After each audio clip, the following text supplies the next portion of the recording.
And we're live, finally! Thank you, and welcome back to the Invictus stream. We are so happy to be here, finally. Thank you all for being here tonight. My name, as always, is Harlan, and I am so excited to be here, let me just tell you. We are happy that you're here with us. It took a long time to get here. We've had some technical difficulties tonight, but we are quite happy. Let me introduce you to my excited friend, Chris. So excited! My joyous friend, Justin. Hallelujah! And my Hallelujah! purely platonic friend, Mycl. Well, platonic-ish. And we are back with Game 1, Part 6 of our Call of Cthulhu campaign. You thought I was going to clap. I wasn't. I was going ominous all the way. There we go. Now it's more robust. This, of course, as always, is an 18-plus show, so please, if you feel that you are sensitive to the negative words that we might use, feel free to close the window on YouTube. We totally understand. But, of course, before you do, give it a thumbs up and like it, because we like likes. Tell them why we like likes, Mike. Oh, well, because it makes me feel better inside, Harlan. Oh, wait, sorry.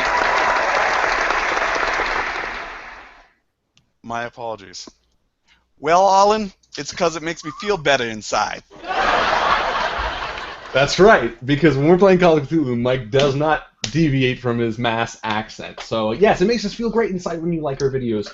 So please, go ahead and like the video, subscribe, and do all that great stuff. Also, if you are a Twitter follower, that is not a follower of us, be a follower of us, because Twitter is awesome.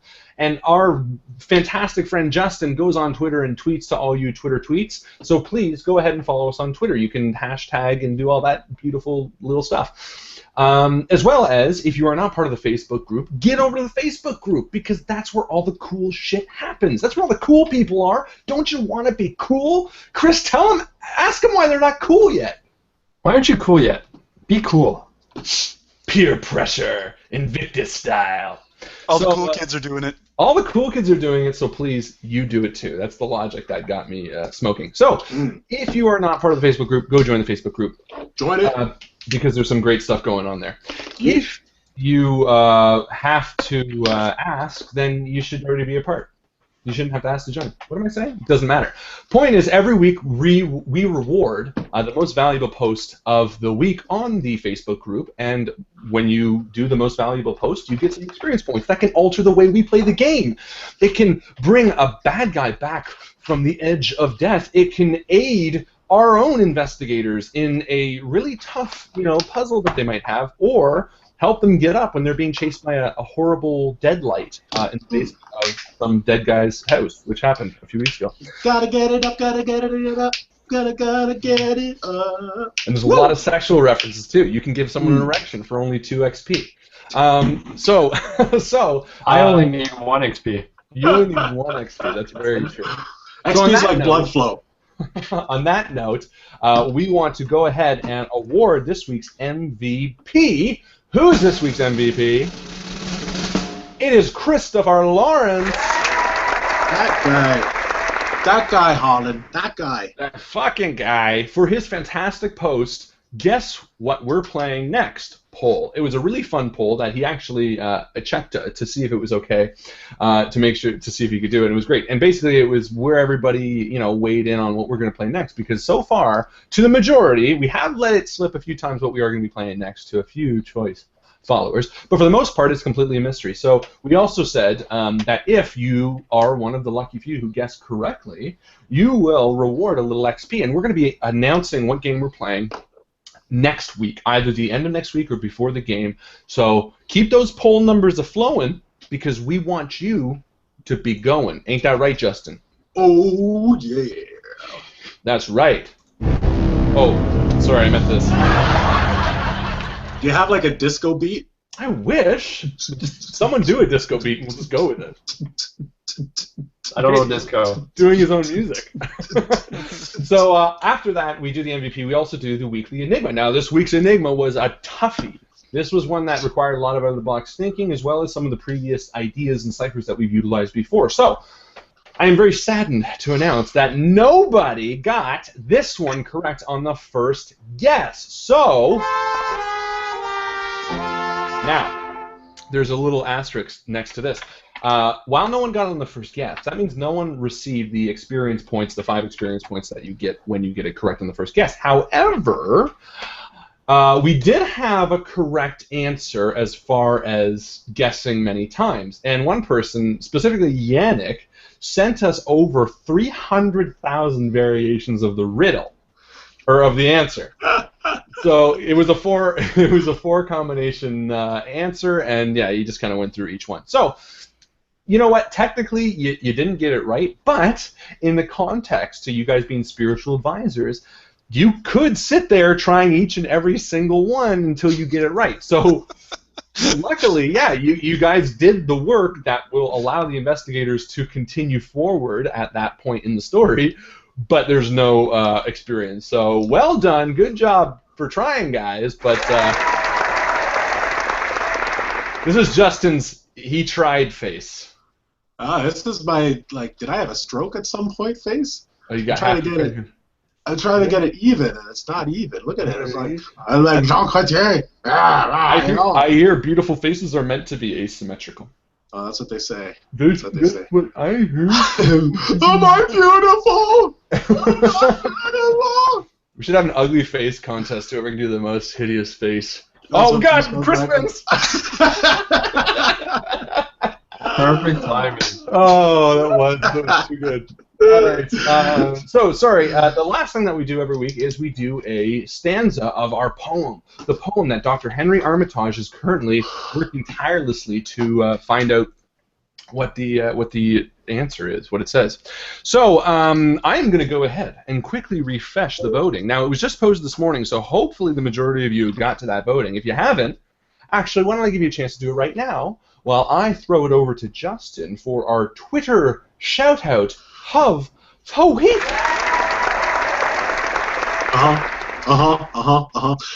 Thank you, Harlan. Yes, we have a very exciting Cthulhu shout-out this week. It's going to a man by the name of Sandy Peterson, who designed a game called Cthulhu Wars. And if you haven't heard of Cthulhu Wars, well, then you were just like me less than 3 hours ago, because I hadn't heard of it either.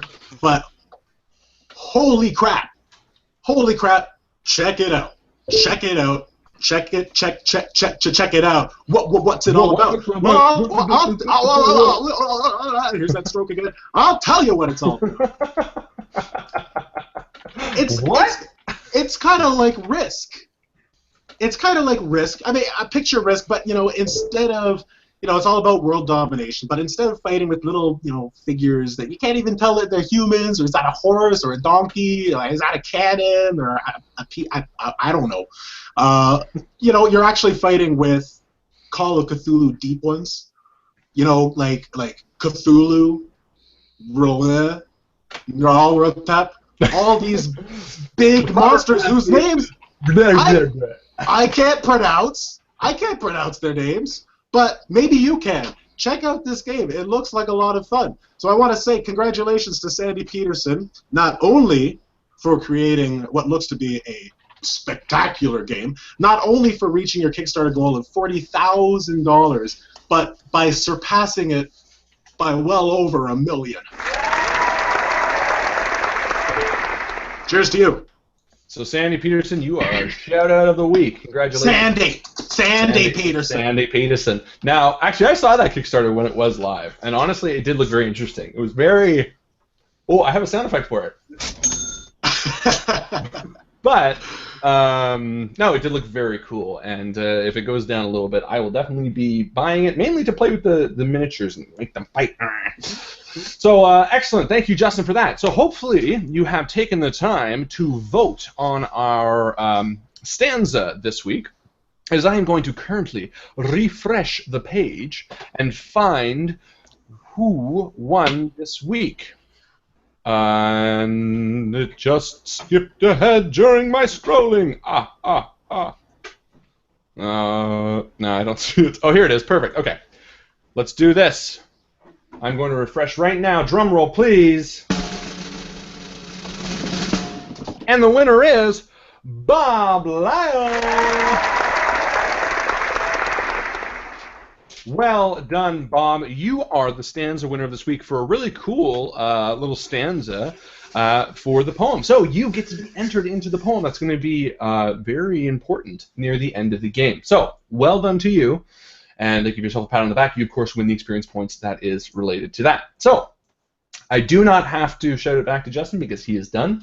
But what I do want to do is say that anyone watching out there, please check out our Facebook for supplements and handouts. This game, as with the last one, is going to be pretty heavy when it comes to handouts. We're going to need a lot of translation. No, I kid. But you will want to see some of the supplements that we've done to kind of get a feel for them and maybe help the investigators in their way, whether it be solving something, answering something, or just translating something. I know how much you guys love translating at the beginning. Who doesn't love translating 1,000 lines of Polish? Stuff. Every Saturday. All right. Without further ado, since we've already started late, I have my book right here, Call of Cthulhu Tales. So I think if everyone's good, I'll just read it. Harlan. Mycl. Hold on a second here, Harlan. What? We had a busy week. We had some serious stuff going on. What happened with our YouTube channel this week, Harlan? What were we going to do today? Oh, right! I forgot! This week, we reached a milestone for our small little community here. We reached our 500 subscribers! Pop the champagne! We can't afford real champagne. But it was a huge milestone, and we want to do a sincere and heartfelt thank you to every single one of you guys who comes back week on week and watches our little, I was going to say our shitty little show, but the show's not shitty. We're shitty people that run the show. But thank you for being here and making what we do so fantastically fun and entertaining. And you guys you continue to amaze me, as everyone here, but the humor and just what you guys give to us is so great. So sincerely, from the bottom of my heart, we are each going to say thank you, starting with me. Thank you. Chris? Thank you. Justin? Thank you. Thank you. And there you have it. Have a good night, guys. Thank you for being here with us. Good night, kid.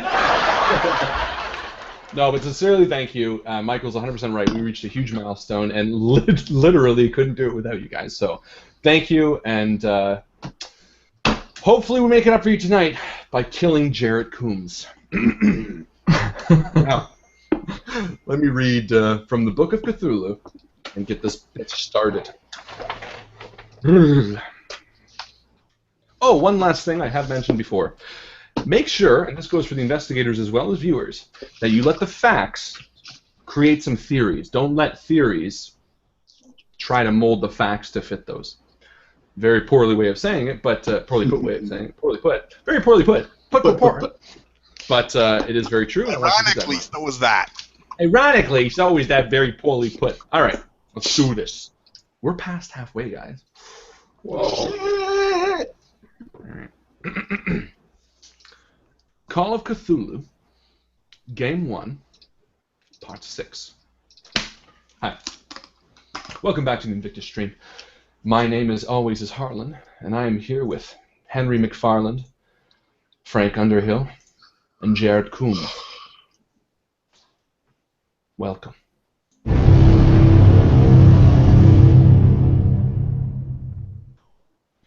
Soon, you will witness the once dormant world awaken.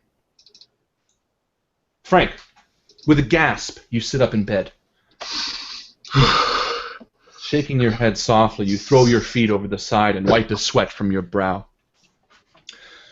With a slow blink, your eyes focus absent-mindedly on your favorite photo of Ellen, your wife. It sits on your bedside table. Slowly, you reach out and softly run your fingers across the photo, as if trying to remember the way she felt. Back in the basement of Roland's house, you swallowed a hard truth. The bitter reminder that it was your unfaithfulness that led to your fight that night, that led to her leaving, that led to her... No. You turn the photo face down, and you stand up. In the other room, you can hear Jarrett and Henry moving. You had each decided to take a short nap. Having woken up in the bed and breakfast just this morning, the amount of traveling has taken its toll. That, and seeing the carcass of Roland's dog left under a blanket in the observatory. Frank, you walk to your bedroom mirror and adjust yourself. It's the first time you've had a moment to yourself since you were dragged off to Savini's a few nights ago. Your eyes meet your own.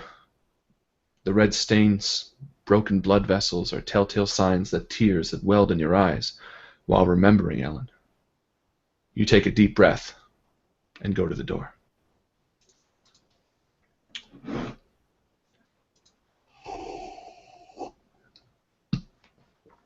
Everybody's awake.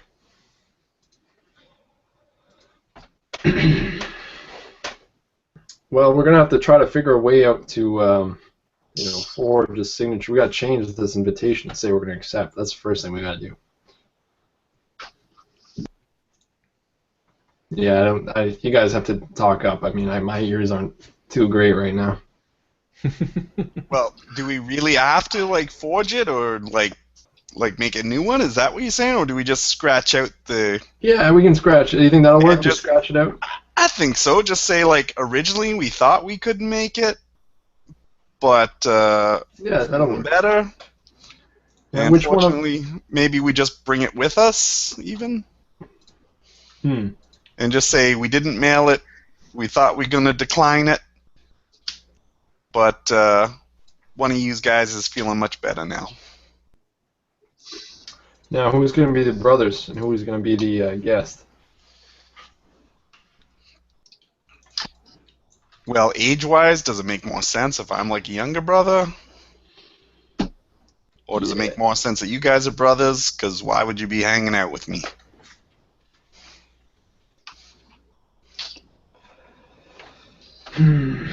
Yeah, we got to figure out why you're with us. We got to figure out a backstory, really.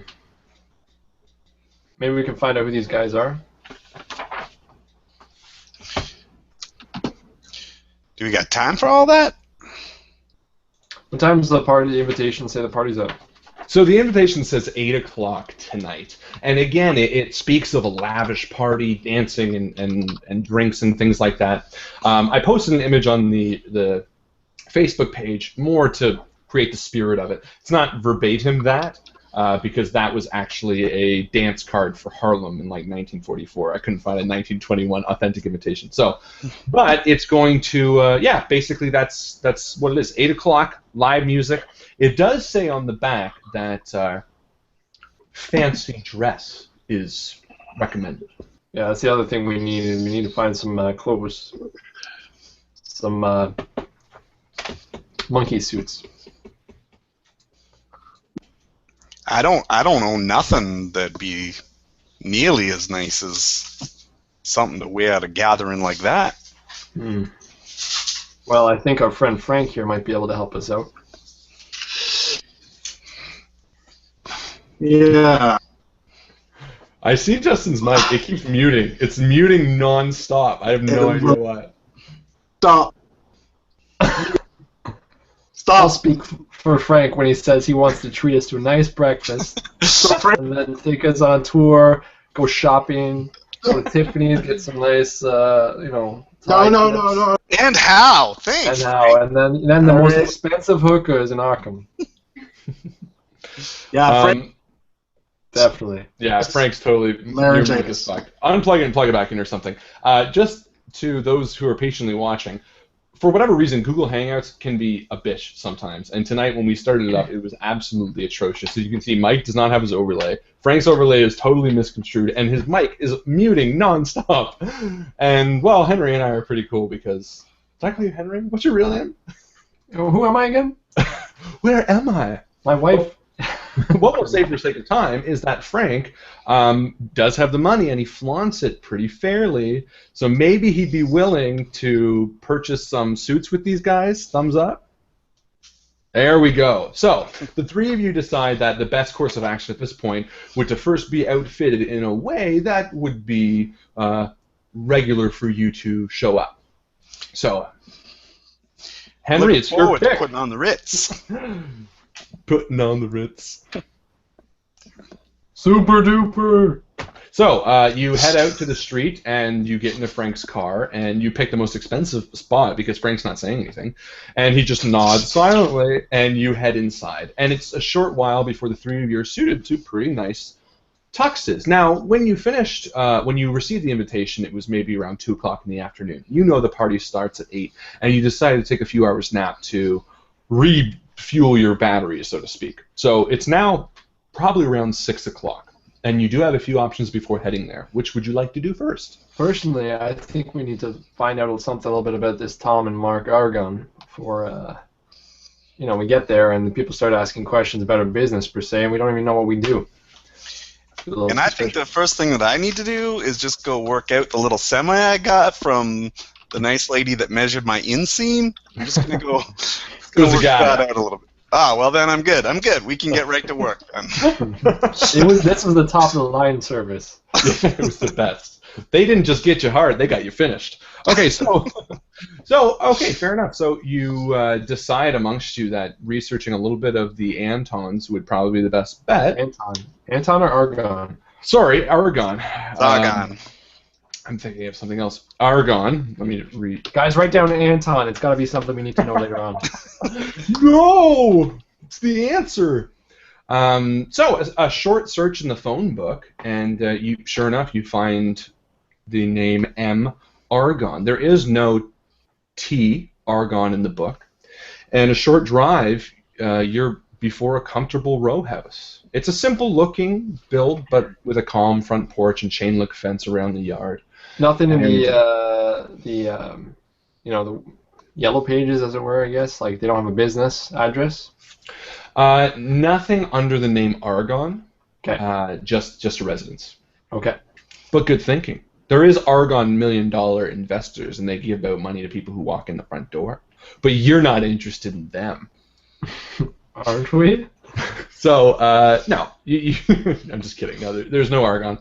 But you do pull up in front of their house, and you step outside, and again, the sweltering heat of the late afternoon hits you like a blanket. And for a moment, you guys regard this nice little cute house, and you feel that that you could just have a moment of peace. As of late, it's been go, go, go, go, go, and death and destruction are essentially around every corner. Things other than searching for the girl that hasn't been seen in 30 years, or the unraveling of a mystery behind the 3 soldiers, or figuring out who took Roland's daughter. It just, for a second, it all begins to weigh on you. And you take a breath, and you realize, no, this is something we have to do. Yeah. And as you do, the front door, the screen door, opens, and you see a young woman walking out with an infant in her hands. And she kind of shouts out to you, hi, can I help you? I look How at did we Henry. get here? Well, might as well go introduce ourselves. What are we selling? I thought maybe we could just be on behalf of the Mrs. Caldwell, saying she hasn't received the invitation yet. Yeah, that's not a bad idea. And just wanted to get a formal, because she was really looking forward to meeting them. All right, so I roll down the window, and I get out of the car dressed in my tuxedo, which would, I guess, kind of make me look like a servant in some way. I was going to say, you guys dressed before, I guess. But that's fine. Let's see what happens.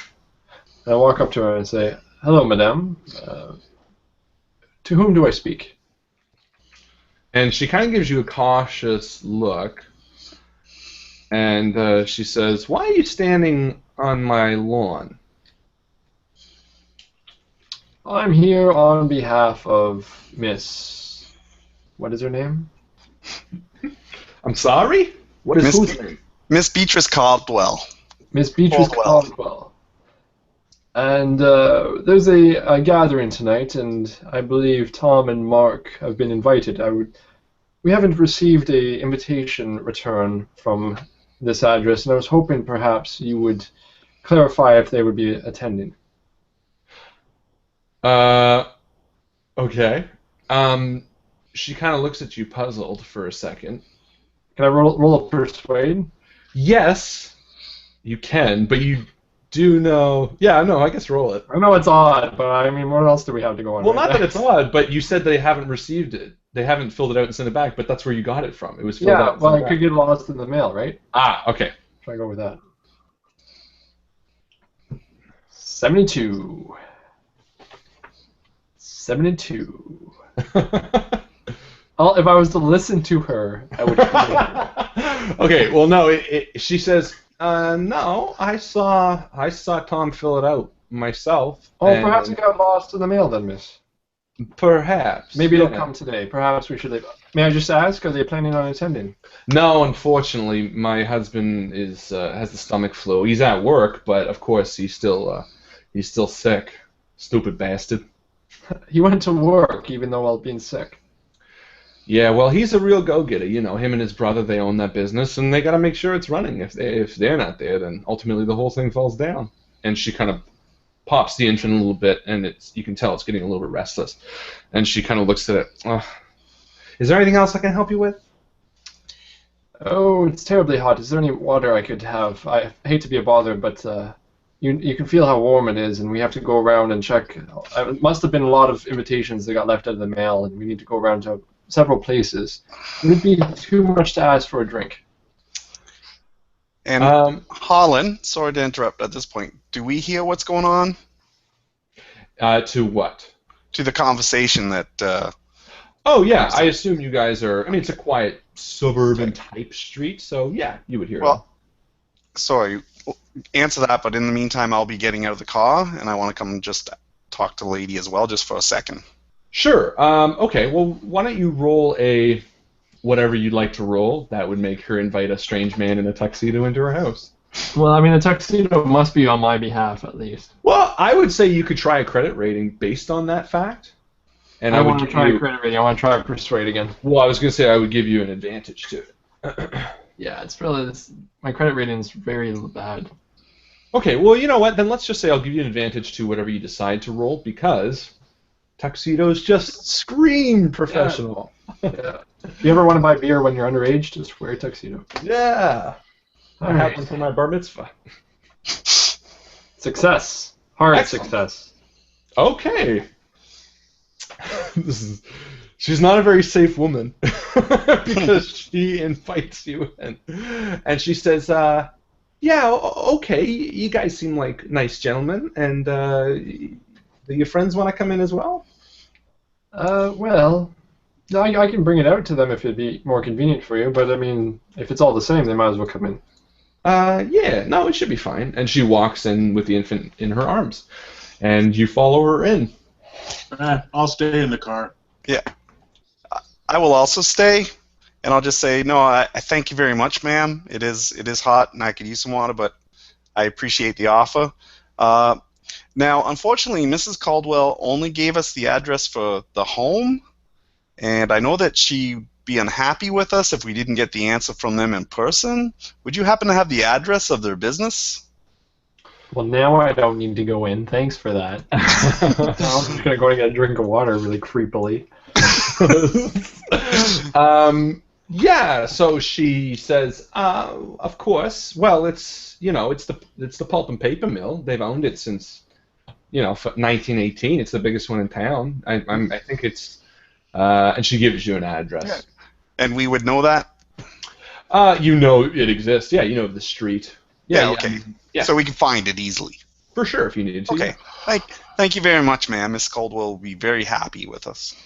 Oh, no problem. No problem. And she walks inside, and Henry, I assume you follow Very her? cute baby. Yeah, I say, if you'd prefer, miss, I can wait here for the water. I don't want to intrude.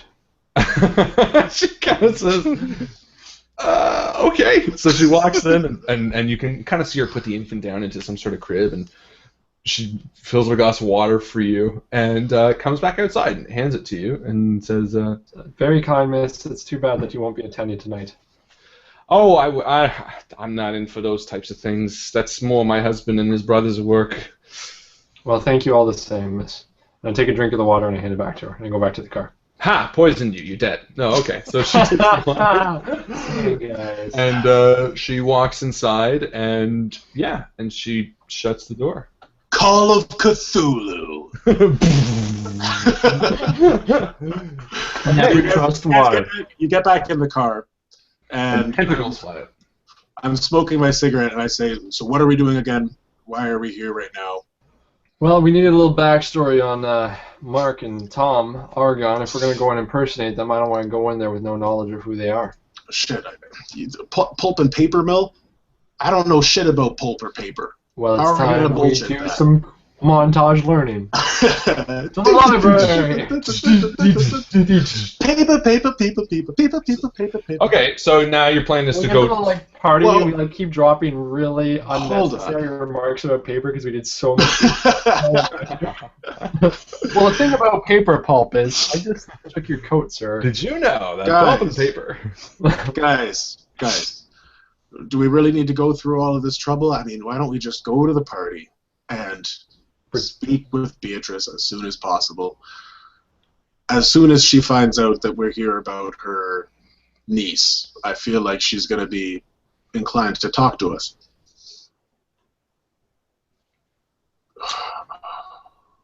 And if she's in on it,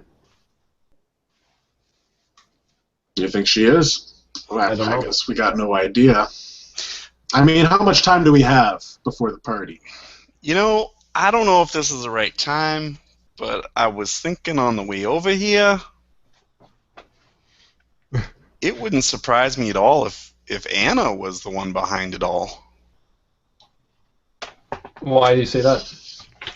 Well, it was Anna that found the book. It was Anna that was alone in the woods, in the cabin, and in the church. It's her that disappeared for like 30 years and then is mysteriously showing up. I don't know. It's just like a gut feeling. Nothing really. You think a More than little that? girl is responsible for another little girl's? She's not a little girl anymore. She's in her 30s. Yeah, that'd be quite interesting. Perhaps if Right. she was a young girl, she could have been manipulated by whatever Well, dark practices were going on. even possessed or something. Yeah, it's possible. An interesting theory. But have you ever read Sherlock Holmes, Jarrett? No, sir. It's haven't had much time in all my studies Well, to pick There's up one on thing- physical reading. my dad used to read a lot of it, and there's one thing that I know from that. Yes, sir. You don't let the theories lead to the facts. You let the facts lead to the theories. Now, that's a pretty big theory, and if you've got the facts to support it, I'm all ears. But that theory might just get in the way of our production. I would hear- just like to I say hear that was Arthur very Conan- well put, Frank. That was I hear- very well I put. hear he's writing some more Thank you. novels. I hear some more stories are coming out still. Oh yeah, Doyle. Yeah, he's still kicking, isn't he? Sure is. Yeah. So, Jarrett, we go Yes, there. sir. We pretend just to be Tom and Frank to get into the place, and then go talk to Beatrice as soon as possible. That would work. I'm good with it. Because Yeah, perhaps it's what best. would Aunt Beatrice have to hide? I don't know. Maybe we'll find out. Yeah, that might be a more logical. Who knows? Maybe she's got a ghoul in the closet. It wouldn't be the Just get- first time. Would we even say it, play it completely straight and tell her that we use the invitation to get in? I don't see why not. There's going to be someone there who knows the brothers. Or, Well, what happens if not we don't, recognize. we don't act as them when we're in there? We just say that's who we are when we first get in, and then we act as a random person in the party. I don't know how these parties work. Quite frankly, I'm not a big fan of parties. But I don't know. They might single us out. I think that it's just most important that we speak to Beatrice as soon as possible so that we have her welcome. We don't want to miss this opportunity. Okay. I'm excited. I've never been anywhere so ritzy. Who's the older of the two brothers? Do we know? Mark and Tom? No, you do not know. These are the type of things that we might want to find out. Because even the doorman might just be like, hey, Why is the old guy the young guy and the young guy the old guy? Well, again, we got time. Do we not before this place? Yeah, you have about 2 hours. Well, we're Why just are we, debating whether or not why to are we swing not by- going and talking to the brothers? Because it's Yeah, easier okay. to stand outside the house of the woman who would know all the answers than actually talking to her about it. What are you talking about? You're outside the wife's house. Yeah, but we already clearly creeped her out. Wow. You We don't want to push that one anymore. We barely made it through that one without her being suspicious. As That's it is. true. Although, free idea, she welcomed you in her house. She could have,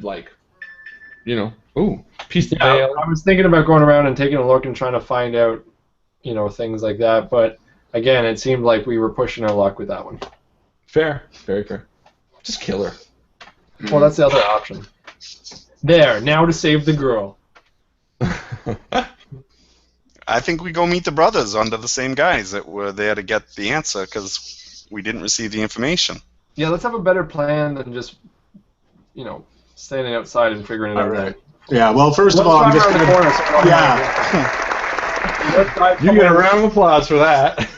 We drive around somewhere where it's a little bit less, a little Yeah. bit more discreet so we can talk. can sit and talk. Arguments. Yeah, Oh and my I God. would like to get out of the car because I'm sure we're like sweating. Oh, you're sweating straight through your tuxes, Like, yeah. Yeah, we're gonna have like So we need- testicular runoff right down the ankles. It's gonna No. be nasty. Why did we get in these so early? I need another tuxedo. Oh, this is so funny. It reminds me of Stella, which is like one of my favorite TV shows. There's only one season, but they all wear suits and they're three total complete idiots. Very good show. Thanks, Harlan. No, but like the fact that you're all standing in front of the house arguing, I just picture is very funny. You're like, well, no, let's think of an idea before, and I picture you yelling, even though you're not. But I picture you Like yelling. one She's of arm waving. she's like leaning at the door. All right, so what's the plan, guys? I don't have a plan. Stop smoking. I've been smoking this cigarette for the past 20 minutes. And it's really, really stinking up the car. All and right. I understand, I respect it's your car, but in the heat wave and all, Damn it, Jared, it's been a stressful week for me, okay? All right, here's the plan. We go, we get a minimal information, we tell them that same thing, we stay to the same story, we find out if they're attending the party. We get the information, we find out who's Mark, who's Tom, see if there's an age discrepancy we need to be aware of, any really surface level information we need to know. And then we get out of there and we go to the party with that little information that we know. I'm good with it. All right, Sounds like a good plan. Frank, drive the car. I All drive. right. So you guys get in the car and you head over to what the woman described as their work, the pulp and paper mill in Arkham. And it is literally called Arkham Pulp and Paper Mill.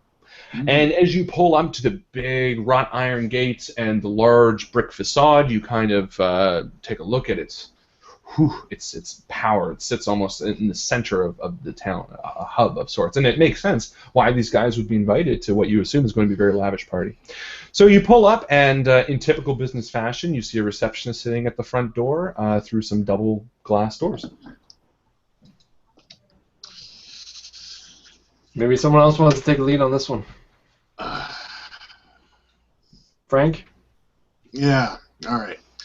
What were these guys' names again? Tom and Mark Argon. Tom and Mark Argon. All right. All right. All right. Start with Mr. But my Argon, because we don't even cigarette. know if who's in charge or what's going on. All right. So I walk inside. Okay, so you head. I'll Yes. follow him with the invitation. Or not with the invitation. No, Not just with the follow. invitation. So burn the invitation on the street. She's just walking Yeah. up like this. Okay, Did so you sign this? you head inside, and you see a young receptionist typing away on a typewriter on the inside, and she looks up to you and says, "Yes, can I help you?" I'm looking for Mr. Argon. Yes, of course. Is that Mark or Tom? Either one is fine. We're from, well, they've been invited to a get-together, and we just want confirmation from them. Okay. Sure. Out of box, Yeah. right? Suck if like Tom didn't tell Mark, and Mark's like, "Yeah, I'll go." Yeah, awesome. Just invite him.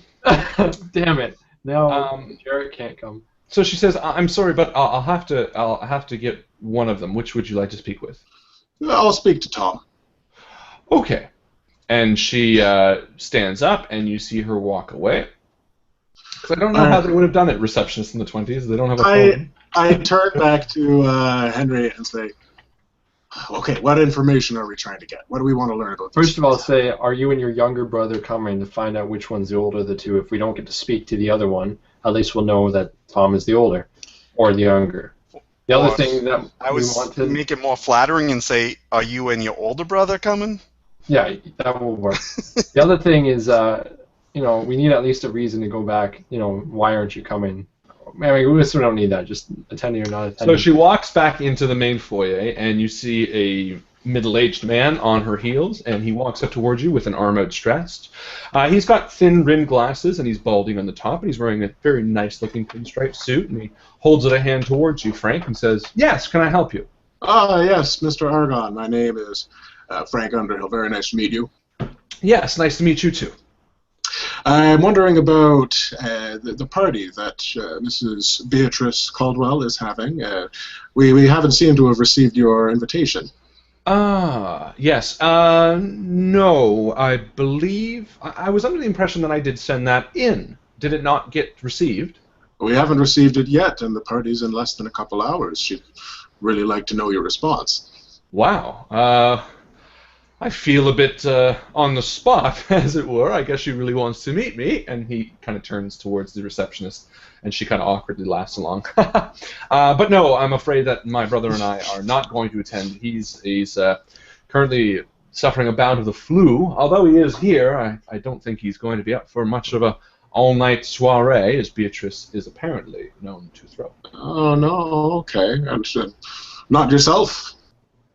No, I feel like it would be in bad taste for me to arrive and not Mark. Of course, this is a social gathering, and I'm sure all the questions I would receive is, "Where is your brother? Where is your brother?" So I'd rather just wait and catch the next one, if you don't mind. Mm-hmm. Yes. Well, I wish your younger brother and I a good recovery. Yes, but no, Mark is my older brother. But I appreciate that just because it's a little thin on top. Either way, very well, and give Beatrice my best. And is there any other message you want? Beatrice was so eager to speak to you and your brother. Is there any message I can bring back in sort of consolation that she won't meet you in person tonight? And he stops with his back towards you as he was turned around, and he turns back. What? No, he turns back and says, "No. Well, I believe I did write on the card. Well, if it got lost, just tell her our condolences.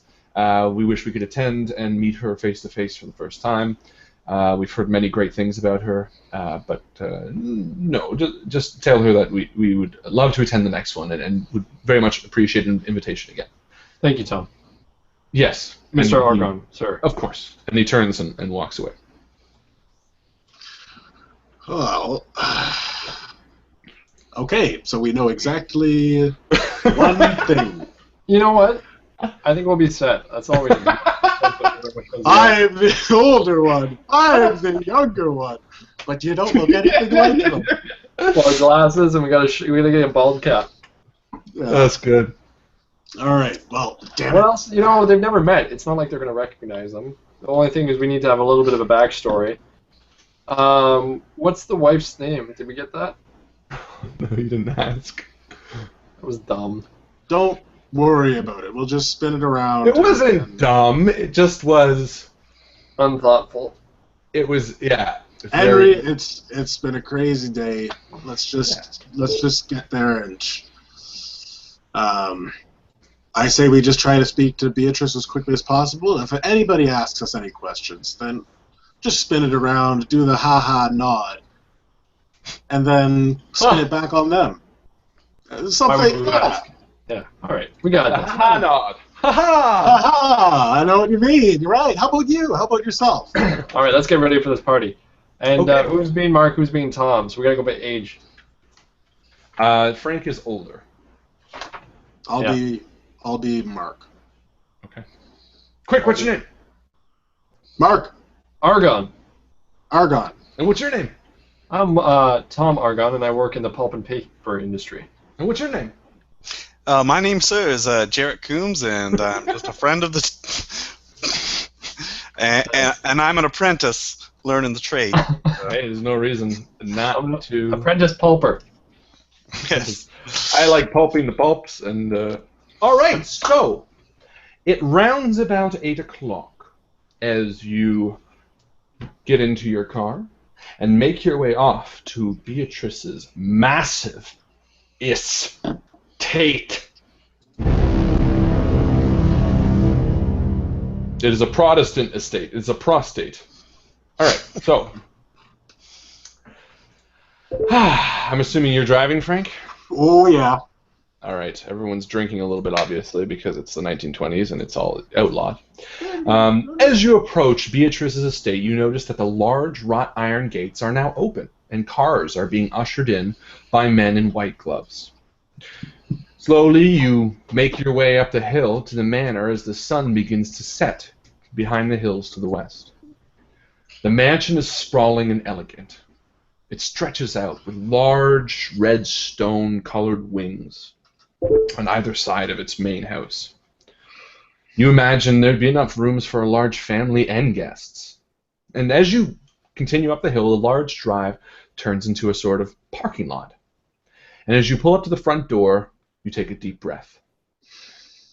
You each look at each other, nodding curtly, understanding that this is where it has taken you, the path. Suddenly, a kind gentleman with a bent nose leans in towards you through your window and asks you to step out of your car so he can park it for you. I do so. Perfect. And he takes the keys from you as the three of you exit and stand before the walk of the house. I want to do a spot hidden on him, or just a insight or something. Just, Give me a psychology.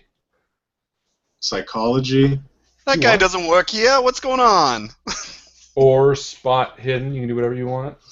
Pardon me. Let's grab my sheet. All right. Psychology. No, I will do spot hidden instead. What you got? I don't notice anything. Okay, so no, he hands you the keys, or you hand him the keys, Yeah. and he kind of has a flicker behind his eyes as he takes the keys from you, and he gets into the car and he drives it away, and you do see him turn off a little bit to the large lot of sorts out front of the manor. Okay. It's the guy from Ferris Bueller's Day Off. Take good care of it, sir. Excellent care. So you've exited the car, and you stand before the massive doors as the mansion, and attendants in white gloves are gesturing you from either side to enter, and small little candelabras dot either side of the path leading up to the front doors, and it's beyond elegant. Again, especially for Henry and Jarrett,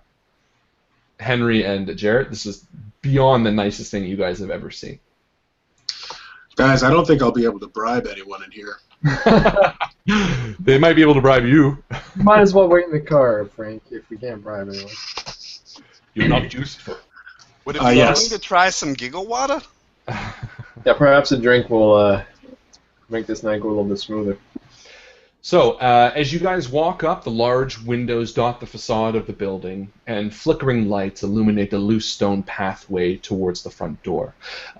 Again, more elegant than even you yourself, Frank, have experienced before. And as you approach, you see an older man, again a servant, but actually the man that you saw this afternoon walking down the drive, a birthmark on his forehead, again in white gloves, standing before the front door, welcoming attendants as they walk in. Is he taking invitations? Yes, you do see the couple before you hand him a piece of white card. He nods, says something, and they continue in. And Yeah, as as we're getting closer, I want to lean into Frank's ear and say, last time he saw us, did we give him our names?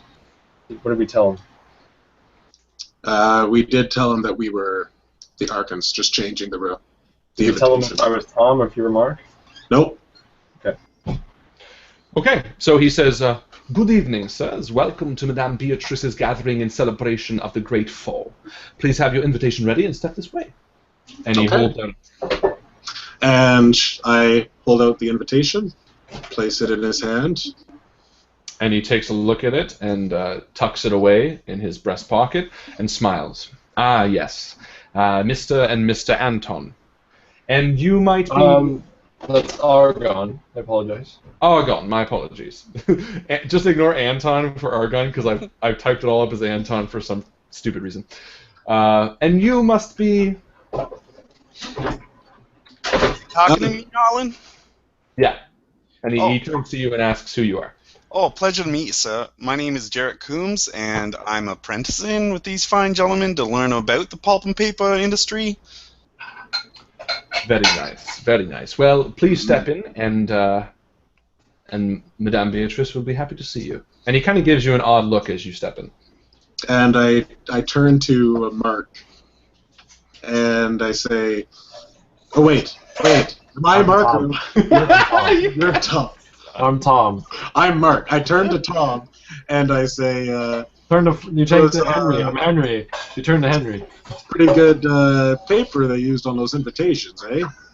Just a little bit louder so that the guy can hear. So really, Those are nice paper. This caliber does hold this thing very well.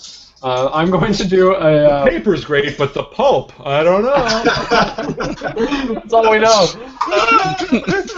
I'm going to do a roll to do a psychology check on the guy taking... just the way he looked at us. Okay. Give me a roll. Did that come up?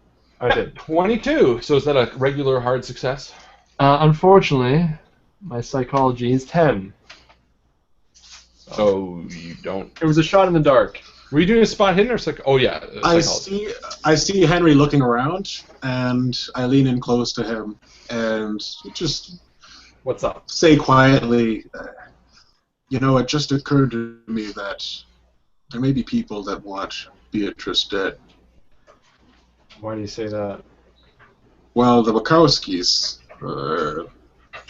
they were murdered. Katowskis. Katowskis. Yes. Now, why wouldn't they do the same to... it's just a theory. There's no facts leading to this, but something to consider. How hypocritical of you. Keep your eyes open. All of a sudden I have visions of Theric saying, "Hey, don't jump in and swim in water you don't know." Well, I ask him, did you bring your piece on here? I'm going to say no, you did not. Because I think you would have been very specific in saying so. Yeah. Well, all I have is my knife to my ankle. That's it. Yes. And I think the benefit of the gun is that I think you genuinely forgot in both instances. I think you forgot in the game and out of the game. I think you were like, oh, crap. Just to be clear, we did change the invitation and say that we were coming. Yeah. We did clarify that. Yeah, I'll give you that. That's not a big deal. I wasn't like the smug look like, these aren't them. It says right here they weren't coming. Well, if you'd like, you can always, someone else can give a psychology roll. All three of you are looking at him. Well, yeah, when Frank leans in, I say, you see the way he's kind of looked at us funny? What do you think about that? Okay, well, I passed a psychology roll. Pasta? Is that like lasagna? Ooh.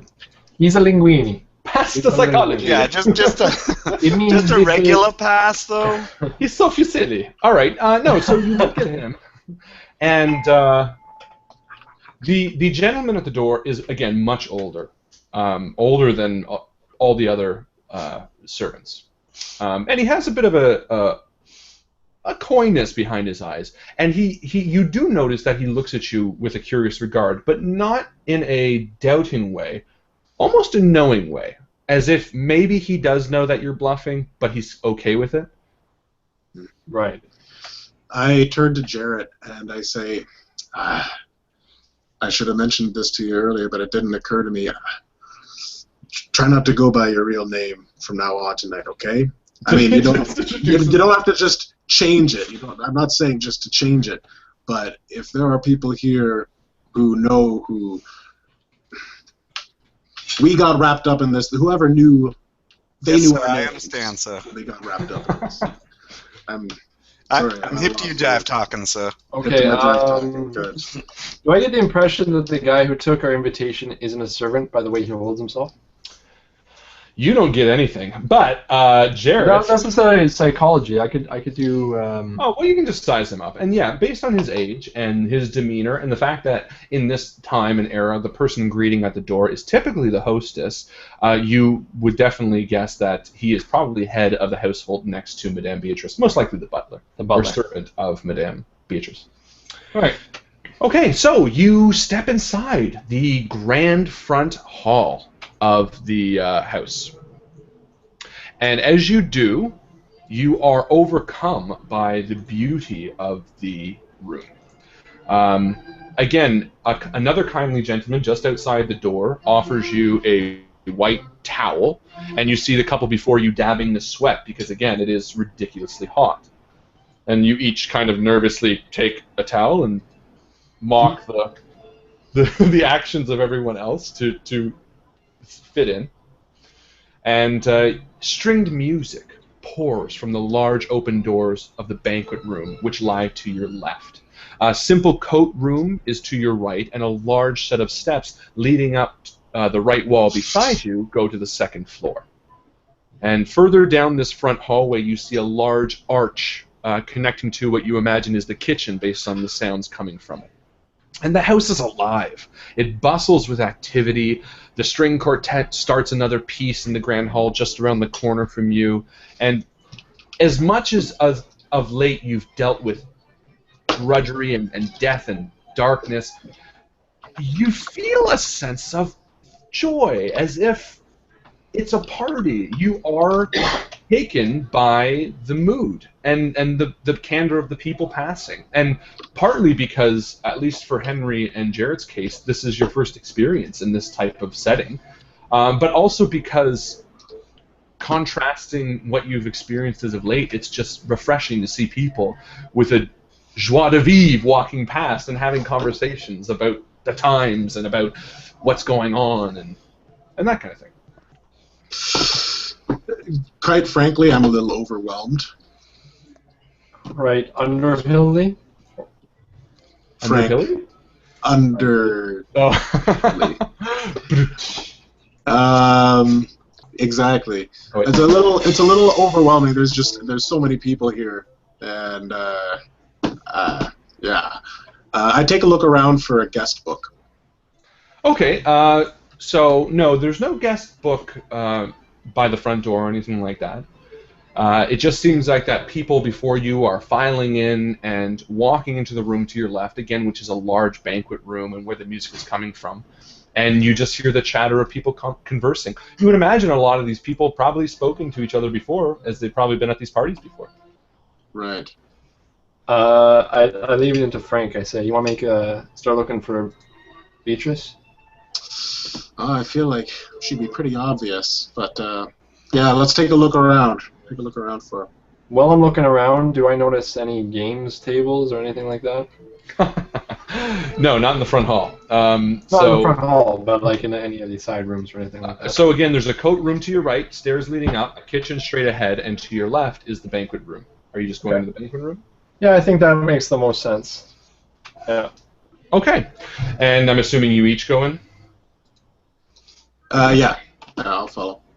Perfect. So you enter the room, and again, a sense of warmth. As much as there are people, Frank, you do feel a sense of not necessarily belonging, or maybe uneasiness is part of it, but what you do feel is a sense of you can lose yourself here in a good way.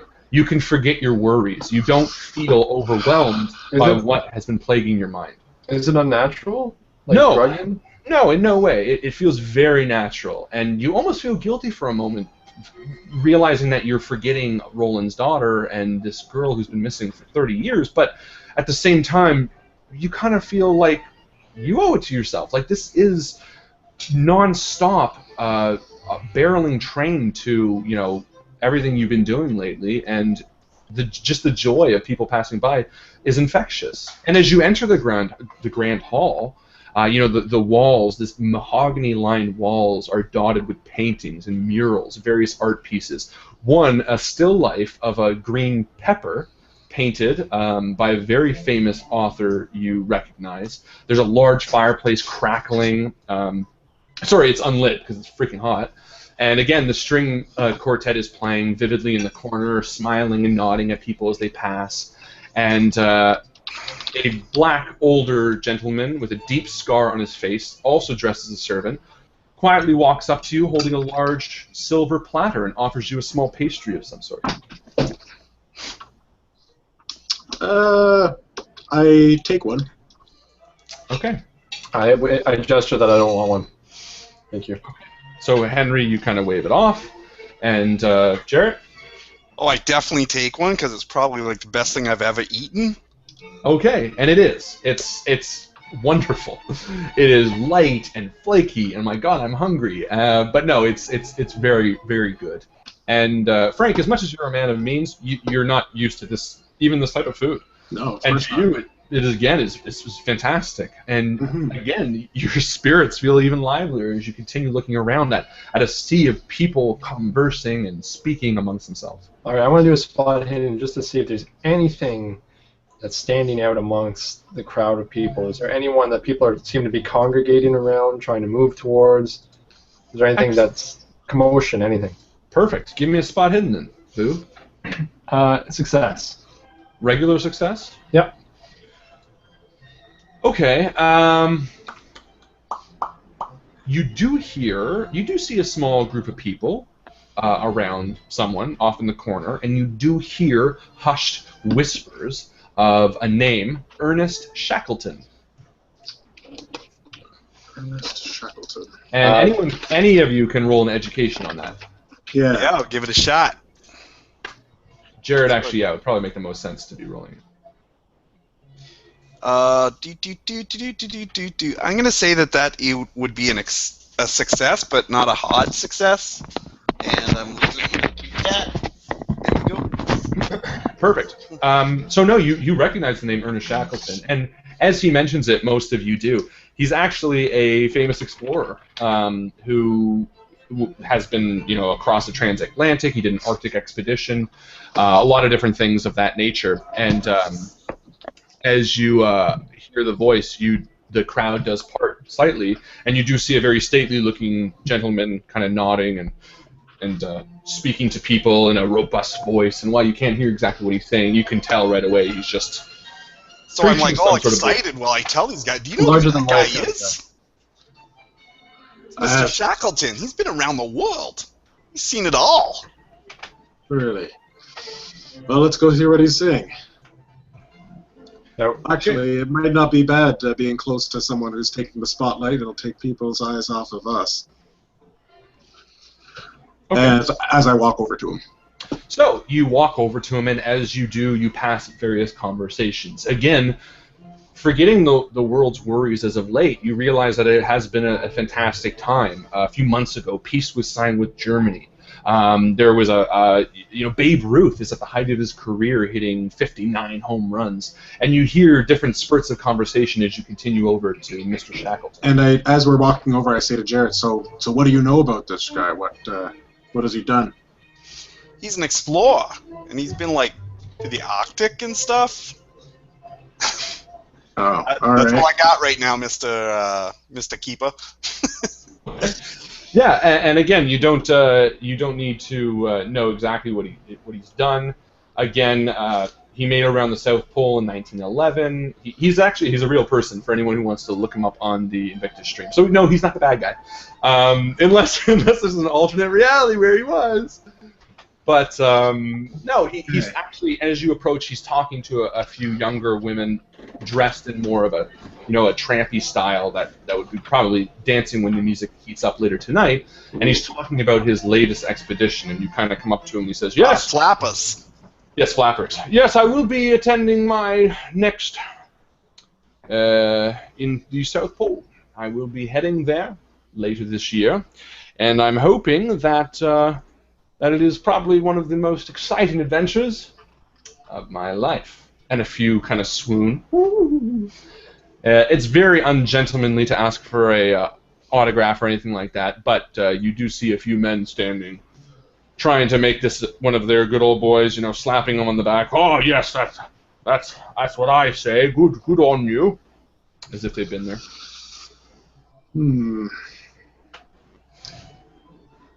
What are you doing in the Antarctic? Or in the South Pole? Okay, so he kind of turns to you and says, "Ah, yes. No, we will be, well, discovering, I do say." And there's a small laugh on some of the girls. "That's what great men tend to do.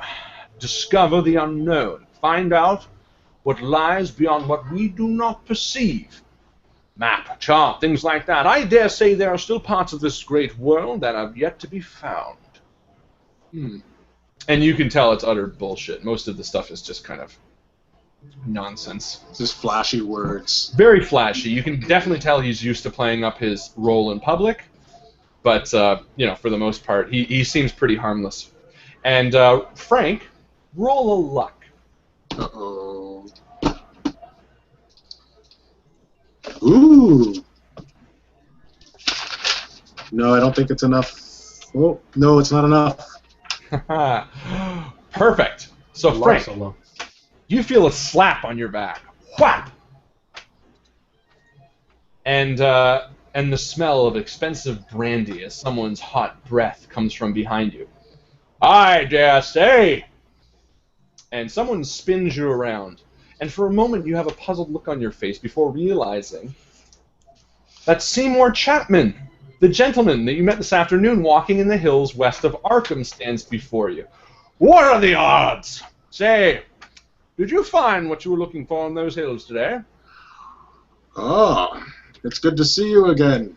Come. Very good, I should say. Join me over here. I'll tell you all about it. As soon as I Yes, see very good. Seymour take Frank, I start to walk away as quickly as I can. Go to the bar. And you can see that immediately Seymour is chewing your ear off. "Well, but it wasn't much before I went there. I'm dreadfully covered in sweat, but you know, with the heat, the way the heat has been as of late, it's almost impossible to get clean. Well, I do take a bath every once in a while." So he consumes most of your time for the next few minutes. And as he does, while Seymour decides to continue talking, the music suddenly dies, and the chatter of the crowd almost completely fades out as you hear a sound from the other room, from the front hall. And you turn your attention, as done everyone else, and you hear a voice from the other room clear their throat. And everyone begins to congregate towards the front hall, and you yourselves kind of lean over and begin looking over the crowd. And you see the gentleman that greeted you at the front door standing about halfway up the steps. And he says, "Ladies and gentlemen, Madame Beatrice." And a small clap flutters through the crowd as an older woman appears at the top of the stairs and begins descending the steps. And as she arrives at the bottom, again she is flooded by a sea of people, and the music again begins to pick up slightly as everyone goes back to what they're doing. And as you're watching this, Seymour is continually to talking your ear off, but Henry, roll a spot hidden.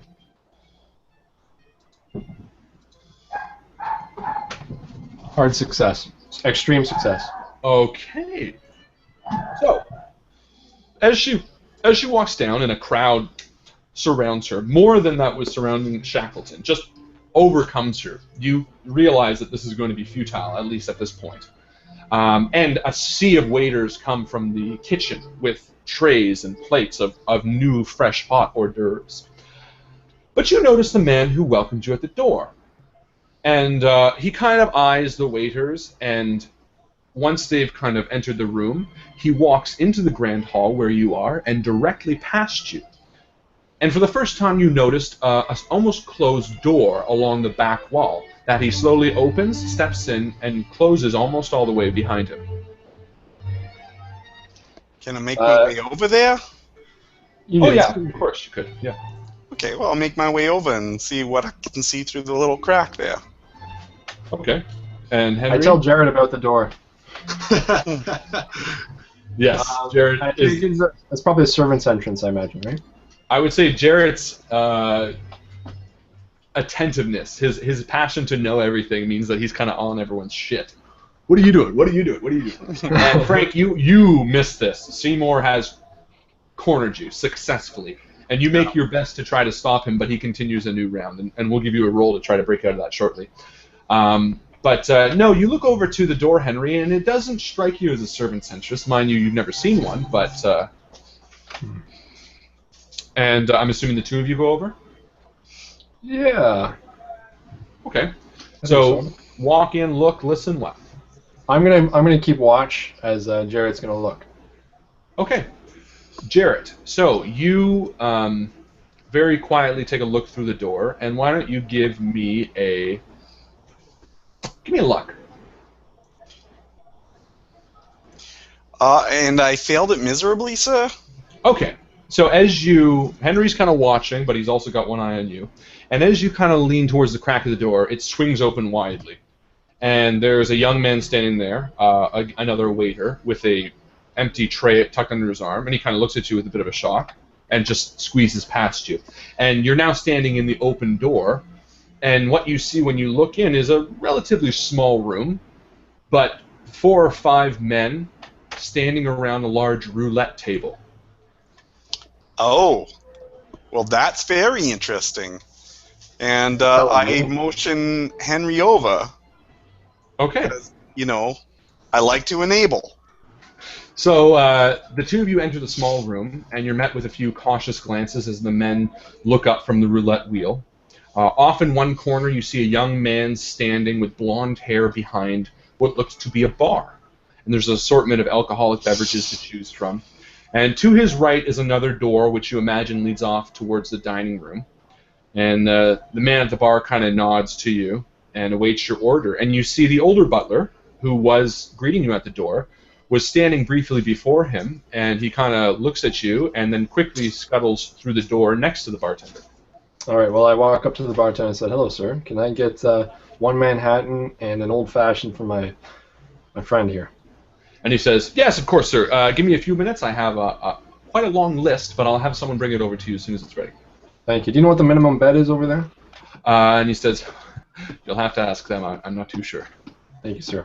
And the man behind the bar has, again, blonde hair, blue eyes, thick eyebrows, and his teeth are a little bit crooked.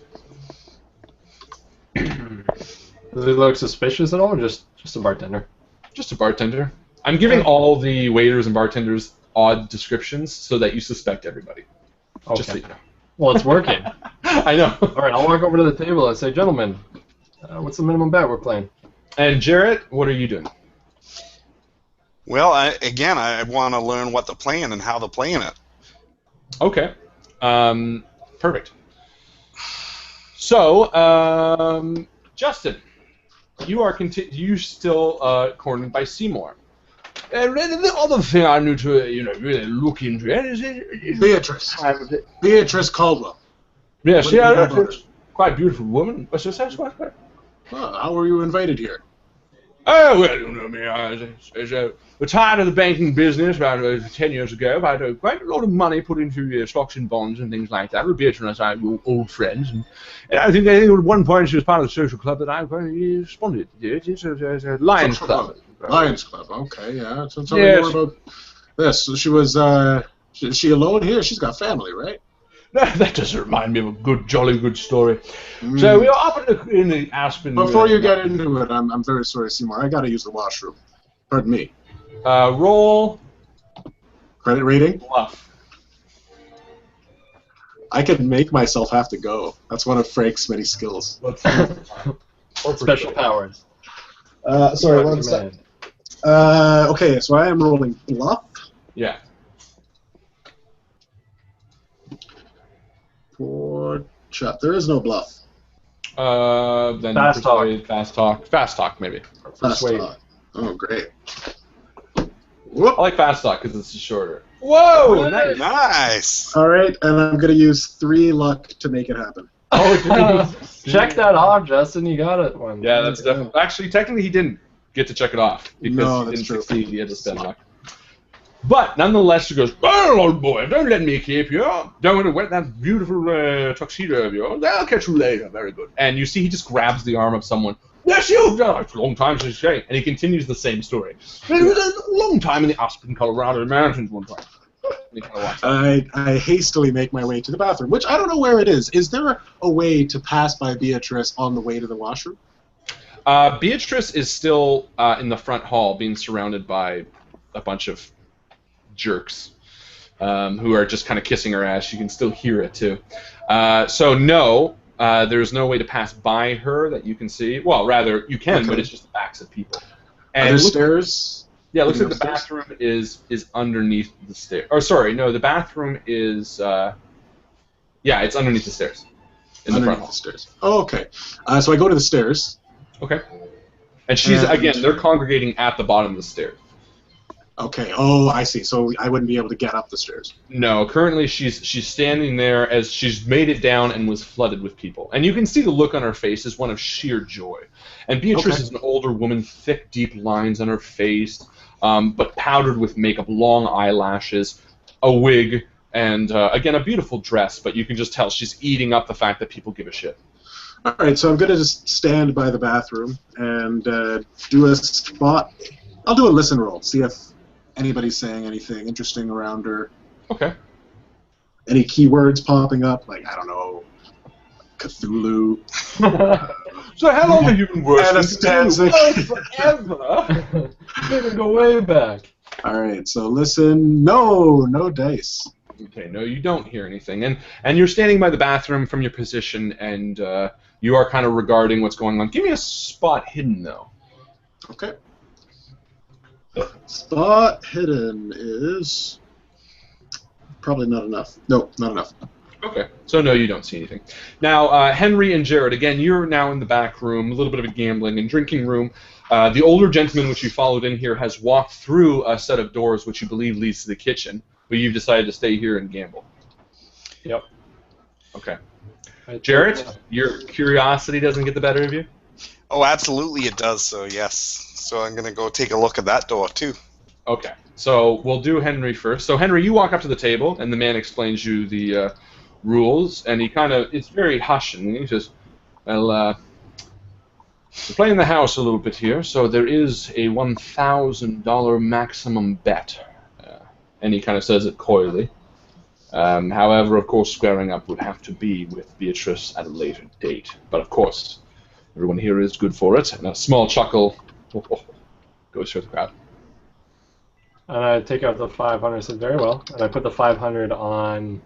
So, well, you search your pockets for what kind of money you have. Mm-hmm. And you do have the $500 cash and an odd-looking coin. Right, from Jared, from Edward. Yes, and I you got hold rid the of that coin in your coin. hand. What's that? Didn't I get rid of that coin? No. You thought about it, but you still have it. So you look at the coin in your hand, and it's an odd symbol. There's no denomination on it. And it was given to you by Edward the morning that Roland was murdered.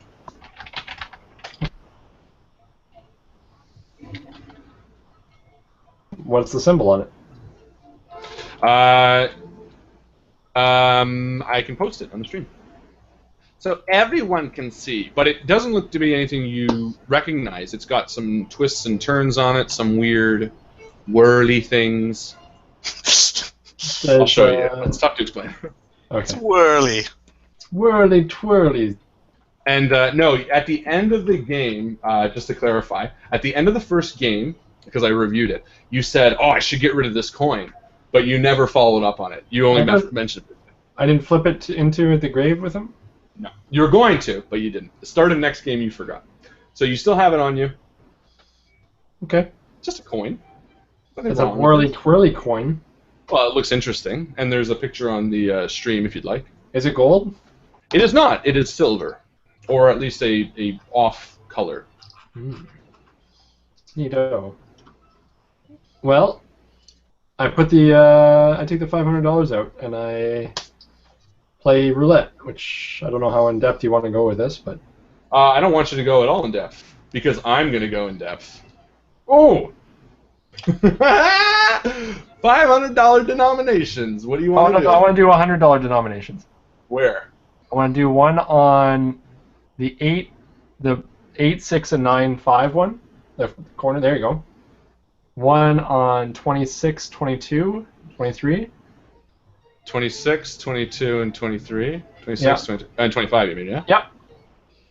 One on, let's say, what else is my lucky numbers? Let's do lucky number 13. Just 13? Yep. And one on 0. And one on 27. All right. Easy come, easy go. We'll Easy spin come, that when we come back. So, Mycl, you enter the swinging door, following the older man who greeted you at the front door, and you are in the kitchen.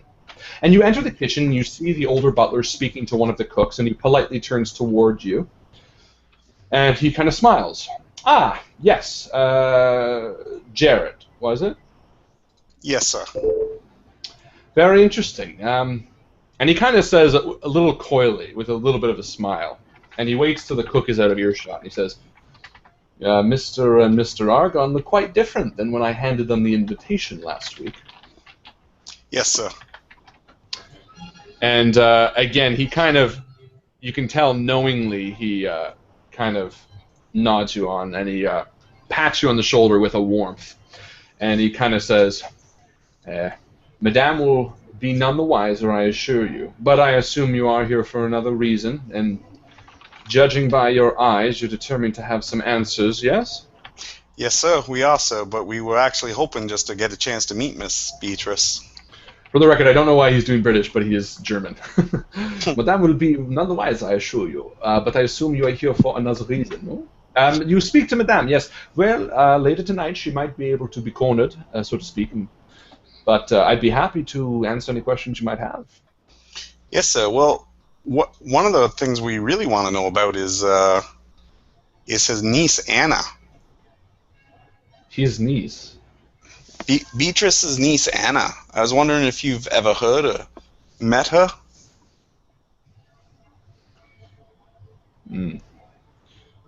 I see. And again, he has a very knowing look on his face. I must say that there are things that I will be more than happy to help you with. Well, actually, it's a pretty simple thing, honestly. I was trying to find this book in the university library. She's the last one to check it out, and it's never been returned. And I need it for my upcoming project. Yes. I'm working with Dr. Henry Armitage, and we're just doing a little research. Well, I can say, Jared. Yes. It is not my place. Is the best I can say, and you can tell he wants to tell you something or give you something. So roll something. Persuade. Well, actually, I was thinking maybe I would try like a psychoanalyst and just see if there is something that would lead him more towards opening up a little bit. Okay. Go for it. Oh my gosh, that is lovely.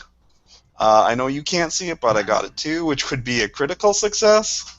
Bullshit. Don't buy it. Nope.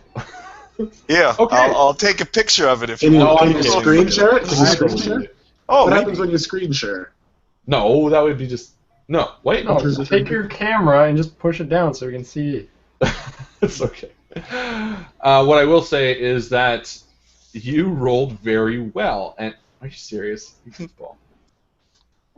Lower. Ooh. It's a 2. Yeah, A dedication, Hans. All right. thanks for the So- trust, you bastards. I was joking. I'm Joe the King. So no, you floor him very well. And I'm just gonna tell you something meta. He has something that only an extreme would have given you. So just to let you know, that's how well you did. So he looks at you with a sadness behind his eyes, and he says, "I understand. And there are things I still cannot say, but..." And he pulls out a small slip of torn paper, and he hands it to you. And you can feel that it's fairly old. It's got some words written on it in penmanship you don't recognize. And he says, "It is not my place to say, Madame will be able to answer any questions you have, but I do think this should help you find what you're looking for. Thank you, sir. Now, just one more question, if you would, sir. Yeah. Would Miss Beatrice be more apt to have us talk openly and honestly? And he says, no. And he says, the name, Anna. I can tell you she has done everything within her power to suppress this name. She will talk, but only when it comes down to the wire. When she is faced with the truth. Yes. And he turns behind you and he goes, yes, of course, I will help you. And he turns back to you and says, my name is Antoine. And he holds it a hand. Thank you, Antoine. Of course. You're a great man. And he kind of, and he walks out of the room. So the piece of paper that he shows you is posted on the stream, and it is this. And it just goes right into my book. For so they know not where they rode, they know for whom they chose to ride. Correct. Nice.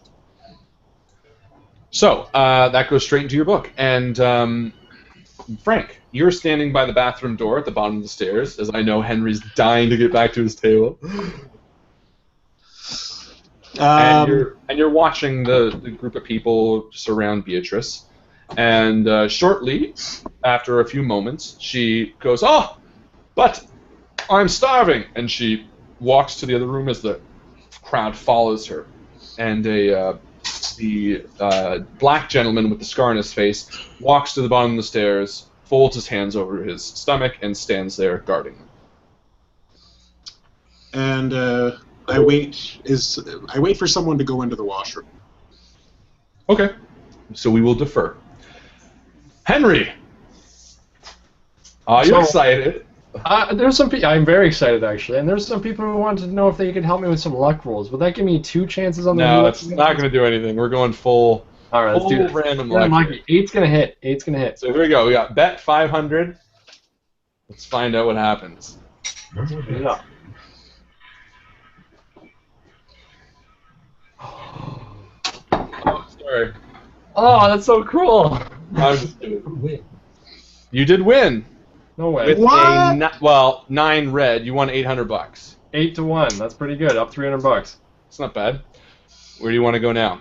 1 on 8.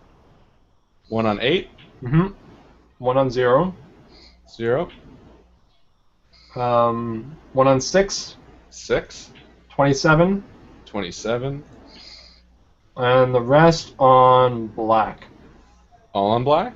How many's there? How many's left? You have 400, so 400 left. Let's put it all on black. Right? 800. There we go. All right.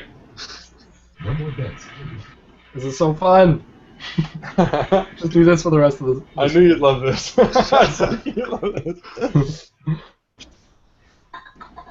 Yeah, it's black. Left. Player wins. 400 though. Ugh. What's my balance? Yeah, I don't know. What are you back at? 400 now. You're at 400, right? Balance. Yeah, because you start off with 5,000. Oh no, so you're at 900, I guess. Yeah. Right? I think. I don't know. All right. I'm gonna put it. We're gonna let you do a total of 2 more of these. Do you want to wait or do them now? I'm just gonna put it all in red right now. All of it? Yep. So how much is it? He won 400. So I'm at 900. Are you? Okay. That doesn't make sense. Does that make sense? Oh, I think you're at 400, aren't you? No, I'm up than that because I put 400 on black, which would double. Well, the balance starts at... Yeah, okay. So, yeah, so it's going to be... I think it's 900. Well, let's say 800 because that makes the most sense. Okay. Here we go. I'll give you 900 anyway because I clicked again. Here we go. No more bets, please.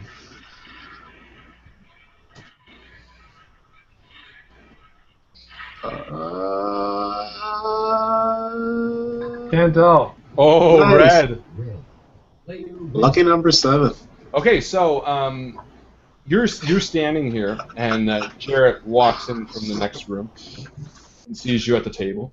And Jarrett, you look at Henry, and Henry does not look good at all. He has sweat beading all over his forehead, and the other people at the table are actually looking at him with a sense of kind of not concern, but disgust. Hey, Henry? Not now, I'm busy. Yeah, Henry. I said busy. Jared, give me a Yeah, sec. no, I understand, sir. But can I talk to you for a moment? I said I'm busy. Yes, sir. I understand, sir. But this is very important to. Where's You my know, drink? for- I said I needed a drink. Where's my Manhattan? So, shortly after, or a few seconds later, I guess, the gentleman that Jarrett followed into the other room, the older gentleman he now knows as Antoine, picks a drink up off the bartender, puts it on a tray, and walks it over to you. Yeah, and I will take it and say thank you very much, sir. Jared, that's my drink. Give it to me. No, sir. Jared, I don't want to have to hit you, but I will. Then maybe we should step outside, sir. Or maybe we should. Give me my tokens. I'll be back in a second. Okay. So, nervously, the man running the game hands a stack of chips over to you. And the other people at the table kind of look at you with a bit of disgust, as you're acting very lowbrow in a high society function. Okay, and I walk out with Jared. Okay, so you walk through the main hall, and We go look for Frank. okay. No, And you Jared, what do you walk- mean we're looking for Frank? I gotta talk to you. I was busy in there. What are you doing distracting me? And Frank, as you're standing, you see a very heated-looking Henry follow out Jarrett, who's holding a drink to the front hall where you're standing. Oh, okay. I And go you to can see what's see up. that Henry's actually making a bit of a scene that a few people are just kind of noticing. I go to see what's up. Okay, and There you now I look at Henry and I say, Henry, look at me. Look at me, Henry. I'm looking at you. What do you want? I need you to refocus. I need you to understand why we're here. Look at the room. Look at where we are. What is it we're doing here right now? And then my daughter's face peers into my head, and I remember the little girl we're trying to help. Mm.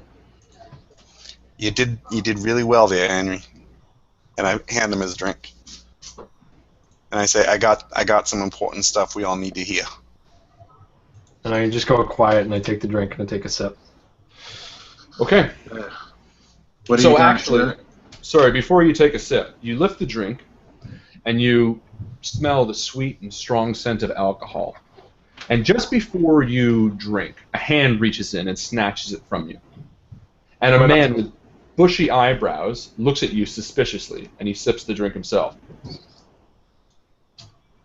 And slowly, anyone else standing in the hall sort of thins out and backs away a little bit. And one of the butlers, not the one at the stairs, but one of the butlers near the front door, kind of just walks absentmindedly past you into the kitchen as he kind of stares you down. The guy who took my drink? Yeah. He walks away from me? No, he stares at you. Who do you think you are? Well, who do you think I am? And he shows you a badge. Oh, Where'd you shit. get this? And he So smells. was the alcohol only in the back room? Yeah. Somebody gave it to me. So he points at you. What's your fucking name? And you, what's your name? Where'd you get this shit? You know this is illegal? What is it? Someone just handed it to me. I mean, what is it? You. Honestly, sir, I hadn't even taken a sip of it. I don't know what it is. Someone gave it to me. It's really hot. I was thirsty. So he's standing there with this drink, and you can see that the few people that were still remaining there, including the man on the stairs, slowly just kind of begins turning and walking up the stairs as even the crowd in the next room kind of hugs to the back corner. And you, while you're not familiar with it, there's kind of an undisclosed rule with this drink in the back rooms that you drink in the back room because you never know who's at a party and blah, blah, blah. So as you stand there, he kind of eyes you each over, looking at your eyes, and he's got big, thick, bushy eyebrows and a mustache, and he's a short man of stature, and you can see a fiery heat behind his eyes.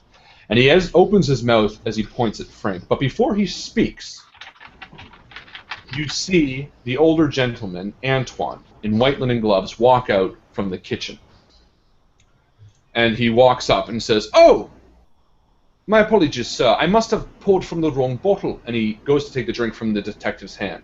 And he kind of nods curtly at the detective and says, "My apologies. No, this must be from the rubbing alcohol. It somehow got mixed in. My apologies." He's not British. "My apologies. I will make sure this gets fixed and immediately." And he kind of nods to the three of you and turns and walks towards the kitchen. And the the police officer, you can see for a second, kind of gets a little turned around. Hold on, and he turns back and he follows him. "Hold on, get back here!" And he follows him off into the kitchen. Shit, I gotta focus here. I'm a little. And I go to Frank and I say, "Can you cash in these chips for me?" Holy shit! How much did you win? I don't know. I don't even remember. I was betting lucky and I think I did okay. I just need the money. Can you go get it for me? I don't think I can go back there. All right. $1,300 is how much you made, or how much you ended up. All right. Well, keep your head down. Yeah, I think we need to be a little more cautious from here on out. I think we've made enough people wary of us being here. Jared, perhaps it's best you don't let me go back there. Yes, sir. I'll do the best I can, sir.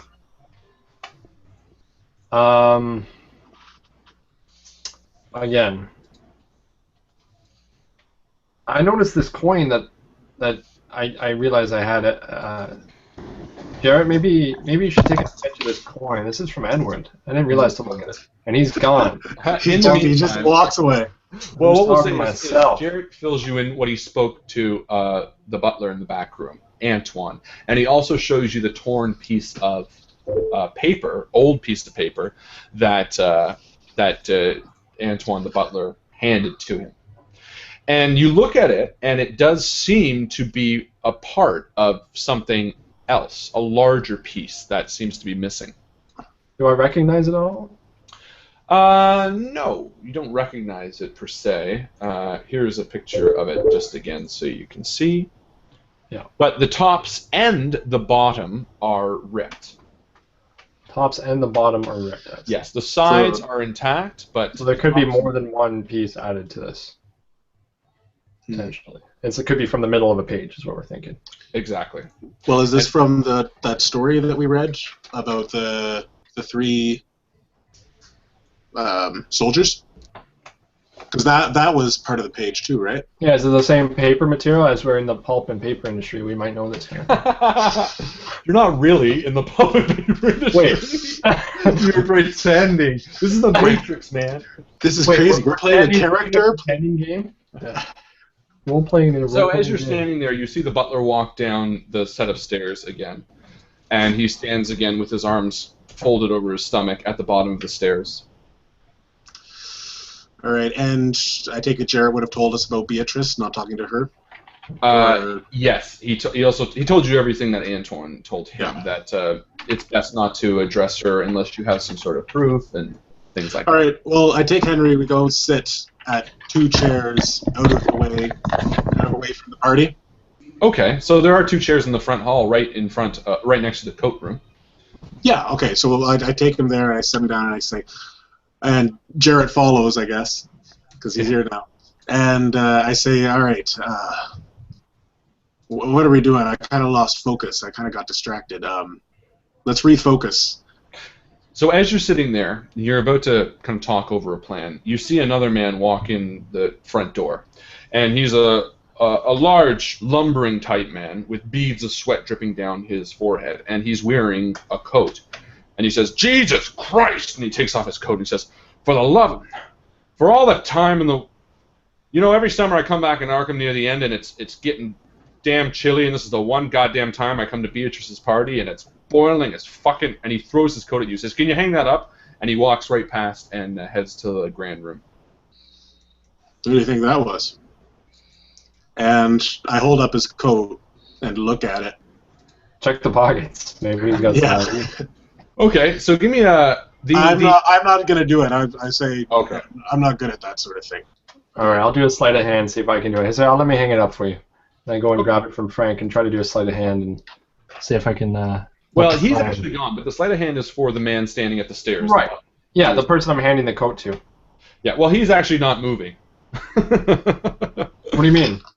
He's the guy at the bottom of the stairs. He's like... Yeah. He's just standing there, yeah. Right. And you're standing next to the closet.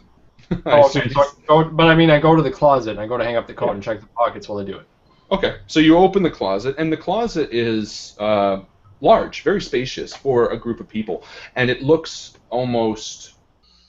While lots of this house looks mahogany and beautiful and refinished, this looks original, and the wood panels are almost spaced, easy to hide something in, and the ceiling follows it up along to a arch of a roof in the closet. It's actually quite a beautiful closet.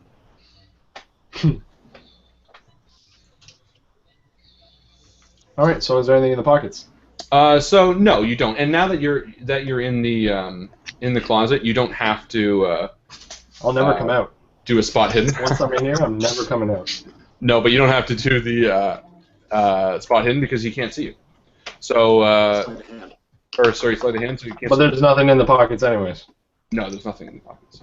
So let me look through all the other pockets. I'm just kidding. I'm already up 1,300. Well, oddly enough, while it is an ornate and beautiful coat room, it doesn't have any hangers in it.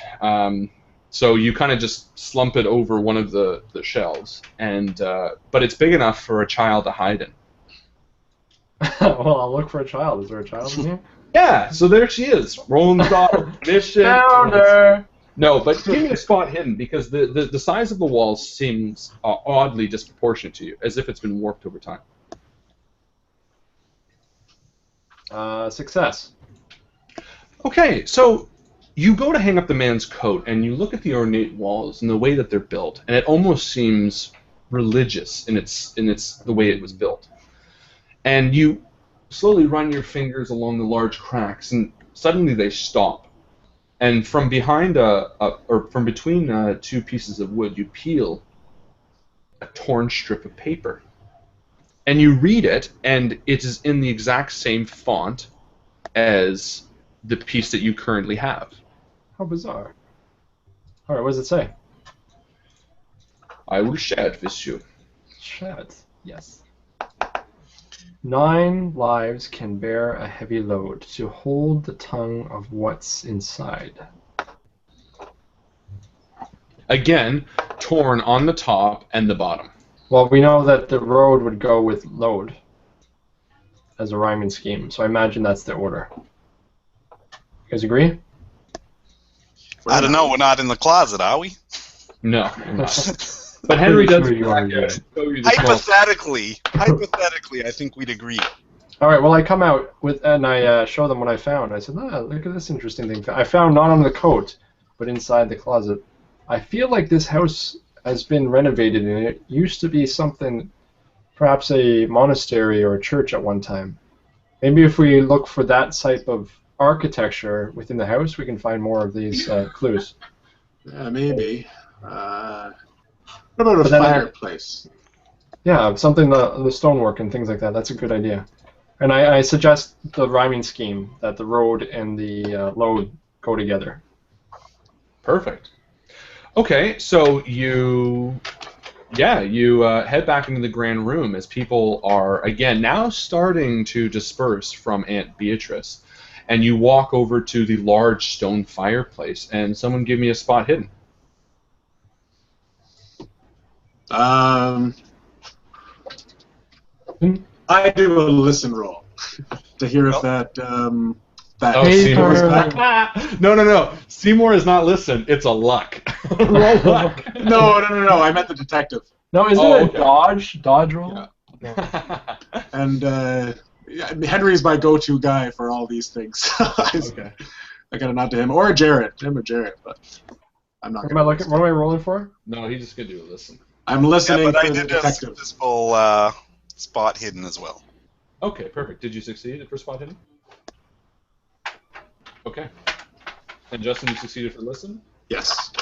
Okay, so you kind of stand with your back listening for that gruff voice of the detective, and you do not hear him, which gives Jared an opportunity to quickly check under the fireplace. The soot of the fireplace is ancient, and it looks like it hasn't been used in a long time, at least the entire summer. And you feel up in between the stone pieces of the fireplace, and you come out with a soot-covered hand and nothing more. So no, there is nothing there. So on this floor is the grand hall, the back room, the kitchen. However, proportionately, you would imagine that there is another room on this floor based on the layout of what you saw coming up to the house. The house has large wings which stretch out on either side. However, while the west wing does seem to be covered, there might be a few extra rooms on this floor towards the east. Okay. And what about the bathroom? And the bathroom? Yeah, you haven't checked the bathroom either. All right. I go there because I've been drinking water this whole time. Lots of water, so I probably have to go by now. Okay. So, I want to make a tour of the perimeter, kind of just nonchalant as much as I can, while talking to Jared. Walk around and feel the walls and kind of thing, just to get within the grand room itself? Yeah, just kind of stay along the walls to see if there's any drafts or anything. Perfect. Okay, excellent. So yeah, no, you do. You continue along the walls, and you kind of touch them as nonchalantly as you can, feeling between the large panels of mahogany wood, and kind of pulling every once in a while. And you pull off a piece and stick it back on. I put it on the plant. And you and Jared continue talking as you do, and you do not find anything. However, you agree that it's a good idea to continue checking rooms like this. Yeah, and is there curtains in there or anything? Yeah, you do a thorough sweep of the grand hall, and you can say... I'm gonna wipe off the soot from my fingers. Ah, very good. On the white linen curtains. Perfect. Yes, sir. Who did this? Sorry, Antoine. So, Justin, as you walk into the bathroom, and it's a nice restroom. You used it, and afterwards, I'm gonna go out on a limb and say you search it thoroughly. And it does look like it has all new fixtures and structures within it. You check the floor for loose tiles. You check the walls for loose tiles. And based on the fact that I'm not going to make everyone roll a million spot hiddens, I'm going to say you do not find anything in the bathroom. Okay. Well, we got the kitchen, and we got the east wing to look through. So exactly. Well, so between the bathroom and the kitchen, you see a small hallway leading to another door. However, there is a chef walking back and forth within the kitchen, kind of yelling different things at different people every once in a while. There's none of the guests are back here, I imagine, right? No, there are not. This is going to be a harder one. Perhaps one of us can be famished? You're looking for some food? Says the guy eating. Yeah, I'm sorry. What do you think, guys? I'm not with you. Oh, no, they waited for you to come out of the bathroom. Okay, well, when the chef comes, I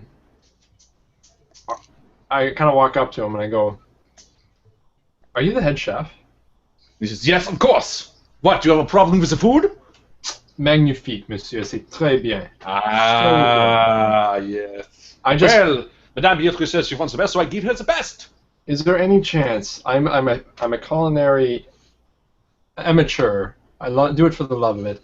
But is there any way I can see where this magic happens? Because those appetizers are just to die for. No. But I cannot say no to someone who says they are to die for. Come with me. And he follows and he leads you to the far end of the kitchen, giving Frank and Jared an opportunity to squeeze by into the East Hall. Nice. So, Henry, you are being sufficiently kind and patting this guy's asshole with a good amount of semen. And you two walk just past the kitchen, and you come across a hall that's, again... And I explode out of the closet. And you check the knob on the door on the end, and opens very quietly, and you see a dimly lit room that is completely vacant. Looks like a sitting room of sorts. Okay. Well, that sounds tempting. Let's give it a gander. Are any of the windows, are any of the drapes open on the windows? No, it is an inside room. I don't think there are any windows here. There are no windows. Okay. So you step into the room, and there's a walk-in closet in the corner, a couch, and a few other seats. And looking around, you see, you do a thorough search of the room as quickly as you can, and you do see that within the walk-in closet is a large locked cabinet hidden behind some coats. And looking on it, there's a 4-letter combination lock securely fastened to the large cabinet doors. So, Jarrett, as you approach, you feel a burning in your chest. That's what I like. Reach it. And I'll flip to where the pages are warmest. And flipping to the pages, you see 300,000 entries, and one of them burned extra bright. 4 letters that spell out the name Anna. A-N-N-A. And sure enough, you enter it, and with a click, the closet swings open.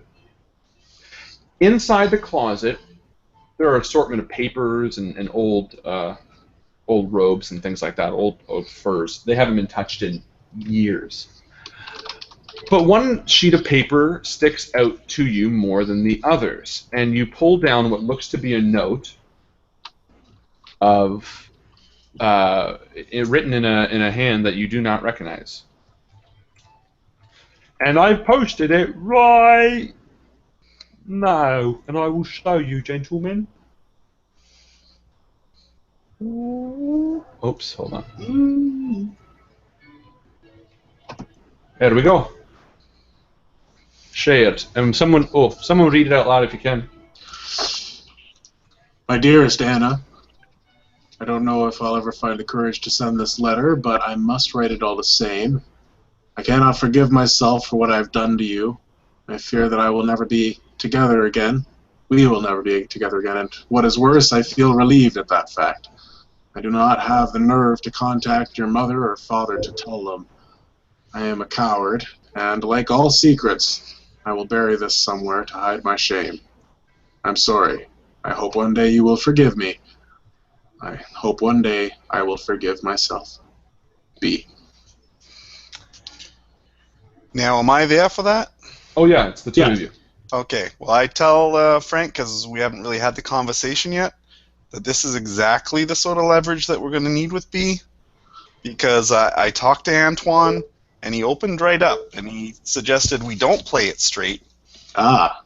Okay. Well, Michael wasn't here, but Jarrett did fill us in. Oh, okay. God, I love that kid. All right.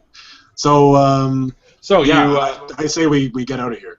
Yeah, so you quickly turn, and as you do, you bump in the dark room, and actually a hat box falls by your feet, sprilling open. And dust coats the floor immediately, and you bend down to pick it up, and sure enough, the similar color and faint lettering of a ripped note come out to you on the floor. And you read it, and it says, oops, it says this.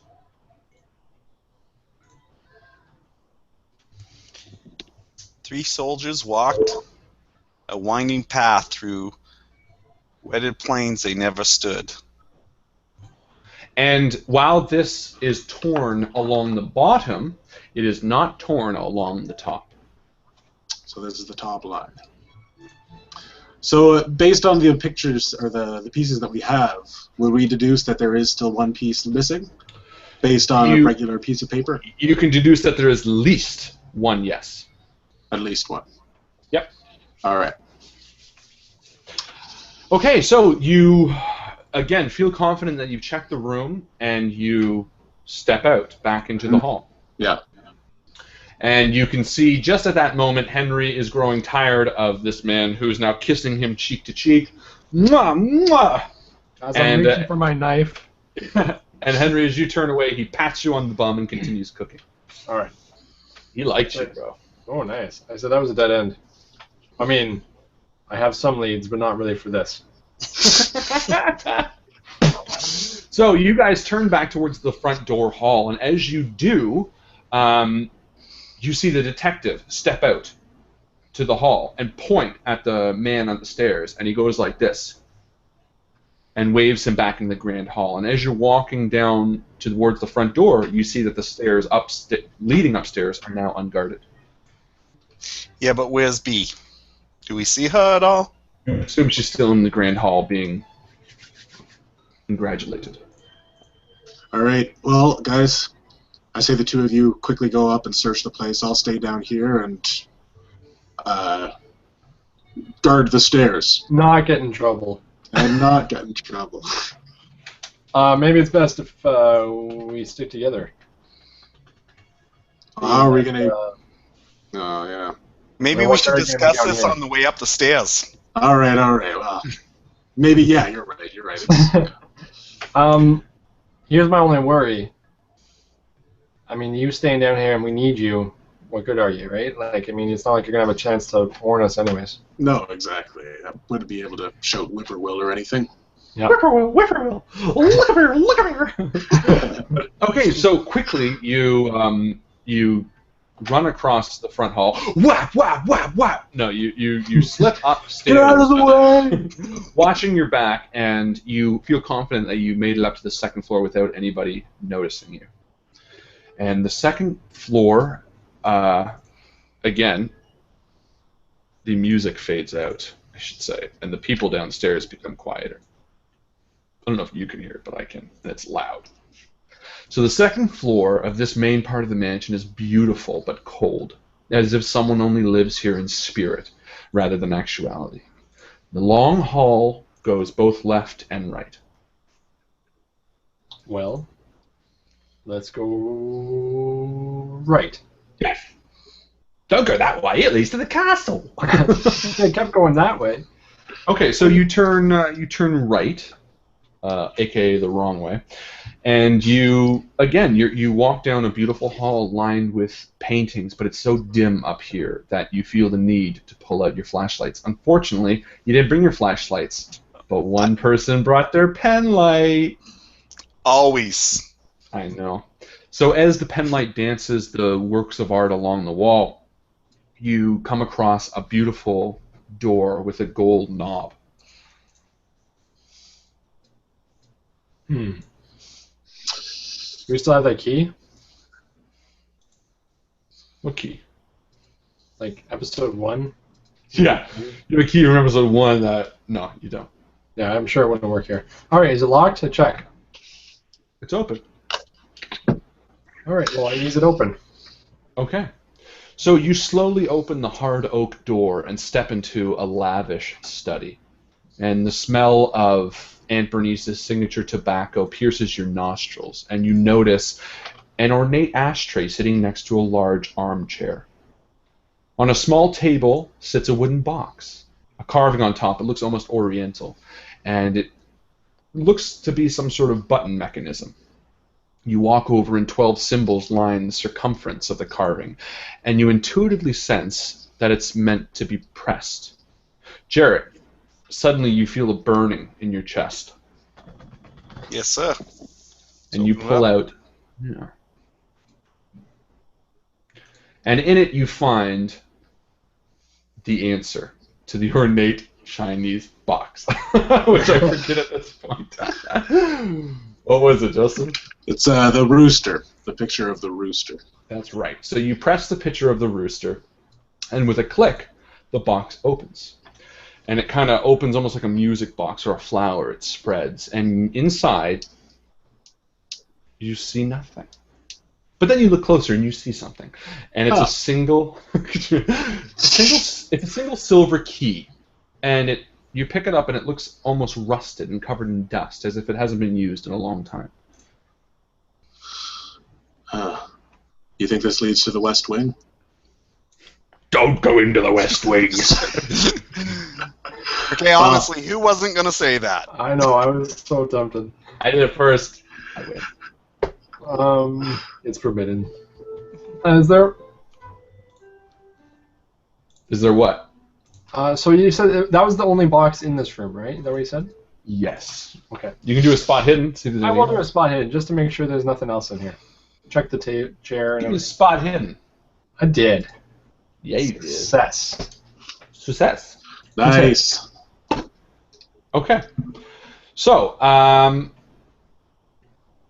yeah, you do see something. It is a beautiful, ornate dagger. It still looks to be made of silver, so it doesn't look malleable or easily bendable. But it's small enough that you could easily tuck it into your shoe or boot. Is it? Does it have any symbols that I recognize or look suspiciously evil? Give me a knowledge or an occult roll. Well, it says I rolled an X. Let me try that again. So you fail. You're not even rolling. You're just doing circles. No, that was my roll and it didn't show up. Fail. Okay, no, you don't recognize anything on it. All right. Well, I guess we'll leave that for now. Yeah, maybe Dr. Armitage will know what it is. Take a sketching of it, eh, Jarrett? Are we not going to bring it? You can. I'm not touching it. I don't need it. Steal it. Why would we Yeah. steal it? I'm absolutely going to take it. It's not yours. Although I did steal $500 from someone who wasn't mine either. You guys have morals up and down. I know. It's all depending on the movie. You want to take it, Michael? Yeah, I wouldn't mind. All right. Okay. Sure, we can So, go on I- it, there's nothing else. Now again, can I do an occult roll on it as well? Sure. Okay, well that would be a success. Oh, would it? It would. It Uh, came to a fucking So bastards. I'm fucking joking. Whatever. Time consumer. There we Okay, go. yeah, we really do. All right. So yeah, you do. You recognize it. It is definitely a symbol that is related to the occult. You don't recognize exactly what deity it follows or what it exactly represents, but you do definitely recognize it as something representing otherworldly. Well, again, I think that's one of the reasons I would take it, because we don't have anything that's Silva. And I feel like with occult knowledge, I know that Silva does affect some creatures. Oh, occult. Okay. All right. So yeah, I know you pick it up and you slip it into your jacket, effectively stealing from the old woman, and you leave the room. So continuing down the hallway, you do find a lot of empty rooms, you know, old frames of paintings, things like that, which you give a fair looking around but don't find anything.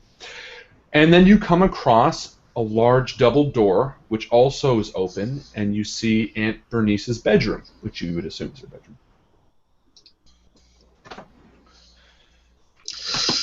All right. Do you want me to be on point here? Do you want me to go in first? Someone be on guard because I don't want to get caught in here. Yeah. Yeah, I'll good go plan. in. Just make sure- I'll give me a fair warning, eh? definitely. I'll talk loud. All right, I'll walk in.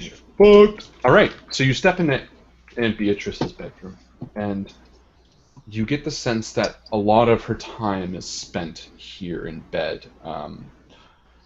The woman that you saw very briefly, Frank saw more of her, didn't look sickly per se, but the room reeks of a broken woman. The large windows out over the hill that she lives on are drawn, and you can tell based on the dust on them that they're drawn most of the time.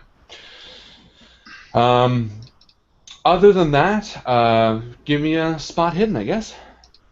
Okay. No.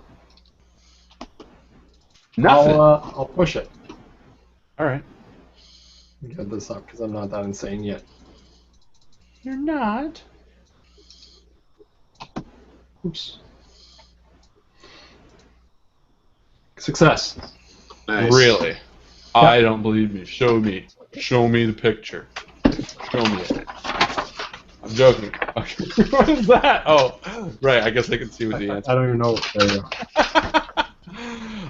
Okay, so you take a look around and you see a picture on her bedside table of a young girl dressed in clothes for cold weather, and it's in a frame.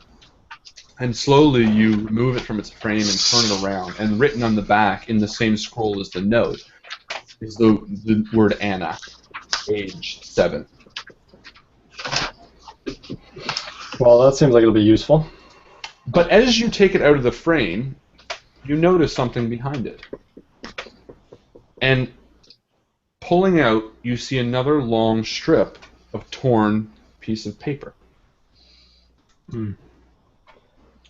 And with curious regard, you read it. Whoops. Out loud for all of us. 6 years they staved their fiery wrath. To count the deed no others could. I think. Yeah. So, again, you give another look around the room under some things and stuff like that, but these are the only 2 pieces of what you would call evidence. Significance, yeah. What is the rip on this one? Does it have it just on the top? So, it has it on the top and the bottom. Does it rhyme? Does the scheme... Let me look at it again. I'm not going to do your goddamn job. You do Yeah, it I know. yourself. You posted it though, right? Yeah, they're all on Facebook. Okay. So maybe the community can also tell us if and what order they go in.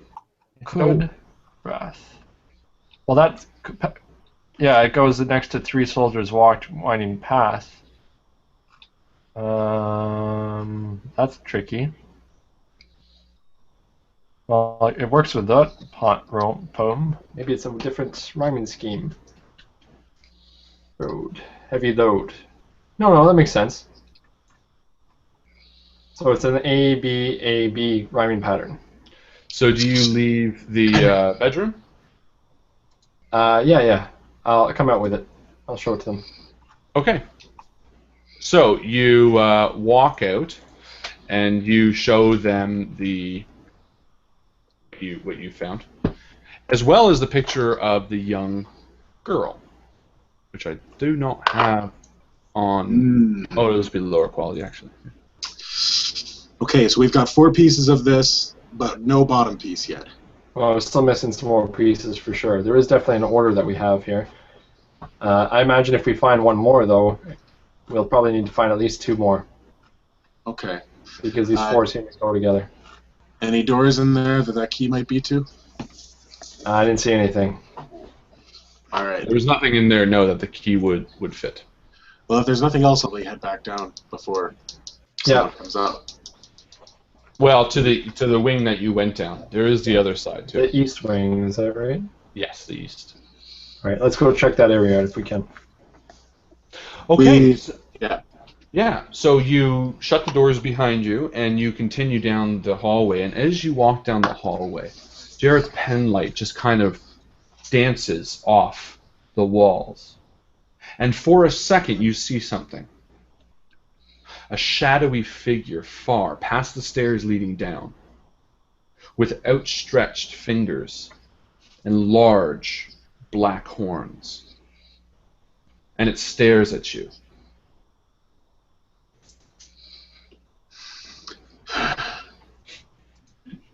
We stare back.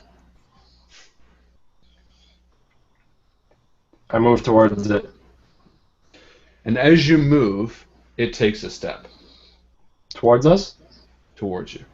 And I'm gonna just sort of step a little bit behind Mr. Frank Underhill. Okay, and as you step back, it takes a step back.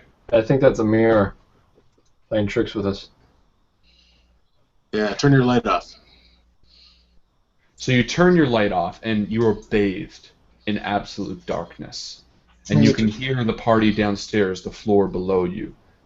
And the music is singing slowly, but up on this floor you hear nothing but the whistling wind outside.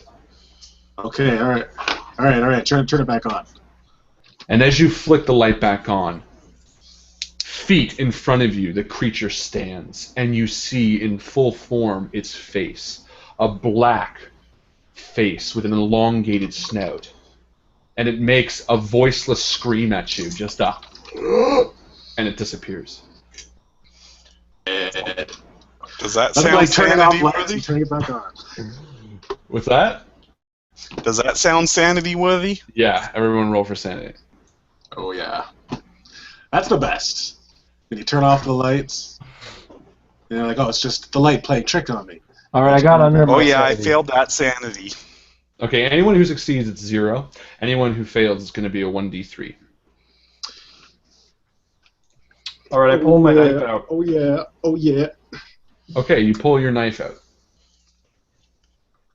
And, yeah, so you're again standing in the dimly lit hallway, and again you can hear the music kind of picking up downstairs, but it seems so far away. Let's not turn off that light again. So slowly you walk down the hallway, and as you pass the stairs again, you feel this area of the house growing darker. The long hallway continues on, almost for a longer amount of time than the stairs below, or than the floor that- below. Feel right to you guys? And the sounds of the party begin to fade away. And as you look, the wallpaper almost looks to be peeling from the walls, revealing the faded wooden structure behind it. And you can tell that this wing has not been used in a long time. And as you're walking, your pen light is dancing the walls, and you see 13 paintings lining the walls, each with a different image on it. Some you recognize, famous paintings, others you don't. Family heirlooms, maybe. And as you search the hallways, you notice some have fallen from their place on the wall, revealing a number sequence behind them. The entire hall leads straight towards a single closet. And do I feel my chest burning again? You do. We're powering through them. Yeah, so I'll open it up and... Yes. So you open it up and you flip to the pages, and you do see a number written on the on it. All right. And you walk to the end of the hall, and the thick door, the closet that everything is leading towards, has a small number sequence on it. And you punch in the numbers, and with a click, it swings open. And you see... Well, I'll back away from the door. Nothing. It's a closet. And as you're standing there before the closet, you think, that's a closet. Well, can we do a spot hidden and see if it's like a hidden door or something behind there? Yeah, of course. Somebody give me Why that spot. why lock an empty closet? Narnia. Yeah, using a cipher nonetheless. Hard success. No, regular success. I'll use 2 luck points to make it a hard success. Okay. So, yeah, you do a hard success. Lucky duck. So, you go in. Actually, And you- Chris, I was going to say you don't need to use luck points because actually I got a 33, which would be a hard success for me. Oh, fair enough. Sharing now, are you? Perfect. So yeah, you step in and you run your fingers inside the frame of the door and take a look at the walls. And actually, as you do, you feel a tug, and you pull out another slip of paper. And I will post that also on the stream. And I will show you what it is. Another piece of paper, Henry? Or Jarrett? Yes, sir.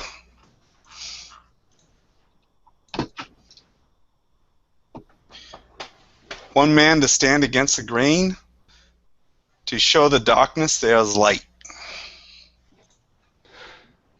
How's How does the bottom look? And again, both these are torn. Yeah, this one doesn't go with any of the other rhyming pattern, the other ones. So I think we need one more at least. So, Henry, you stand in the closet now. It's a relatively small closet with a bit of a perplexed look. And you question for a second, why the hell does the hall lead to a closet? And after a moment, you see something. A small hole behind the shelves in the wall. Almost completely missable. But it's big enough for the key that you have. Alright, well, I'll take it out and try the key in it. And with a click, the small key found in Beatrice's study opens the door behind the shelves. And quietly and quickly you remove the shelves, the pieces of wood that are simply just kind of standing there with nothing on them. And you see a set of thin steps leading up towards the attic.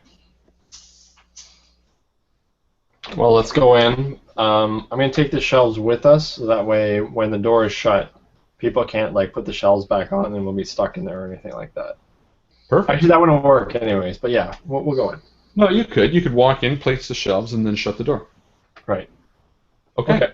So you do that. You step inside, you place the shelves, and with a click, you shut the door behind you.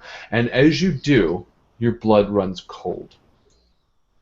You see, in thick lettering, written on the back of the door, these words. Someone can read out. Okay. Capra silve cum mie prolibus. Well, does that seem Latin to me? It sure is. So, That's very cool. can I will do a roll on my Latin skill. Go for it. Whoa. These. Wait, Capra, I don't know what that is. Is it Carpa or Capra? You know, Capra. Okay. So that was a hard success. No, it was a success, but I will use luck to make it a hard success. Will you now? Yes, Interesting. Interesting. Well, do I too need bad. to? Well, maybe. It says roughly this. Goat Forest with a skit issue. That's what your hard success gives you. That's really funny. So you know something is wrong. Prolibus. Okay, well then, can I write those words down in my sketchbook and then maybe put them in my diary? Yes, you can do both, and you can put it under your pillow and hope. A fairy godmother will come and translate. Okay. So, staring at the words written on the back of the door, you again get a chill. And the moon is leaking in through light in this attic as you slowly ascend the stairs up towards the main floor of it. When you reach the top, the dim light from the attic window shows a sad little existence for what you imagine was Anastansic's. The crooked corners of the walls form a sharp peak, and the small bed, barely big enough for a toddler, sits disheveled and stained. The window looks straight out to the street, far away, but in the pale light of the street lamps, you make out figures passing by. It looks like the room hasn't been touched in at least a decade. Someone want to give me a little bit of a spot hidden? Anyone else want to try it so they get theirs up? I'll try looking around. Nope, not enough. I don't see anything. It's too dark in here. Okay. Alright, bring your light over here. Let me take a look. There are a few things that you see without needing a spot hidden. So you instead walk in, and you do see under the single cot sits a black, unmarked chest. And turning towards a small, very small writing desk, you see a few pieces of paper pinned to the hard wooden walls of the attic ceiling. One of them is an article from the year 1882 for something about an exhibit.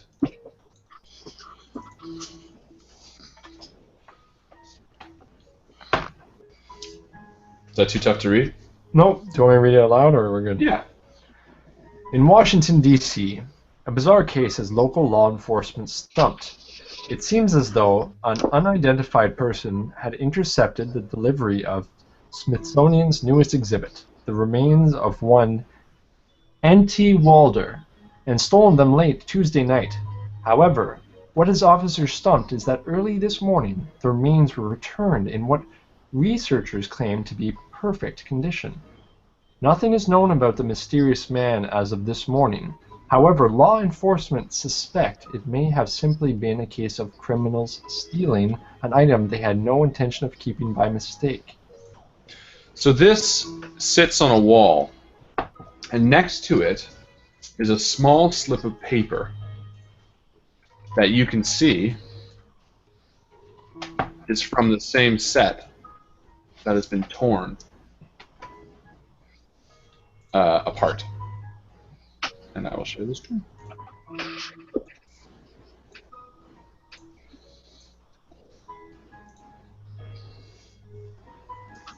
Five beats to end this world of pain. Reverse the count to find what's right. K Street. K.S. So, that's what you find on the page. Does someone want to give me another spot hidden? Yeah, I'll give it a go. Hard success.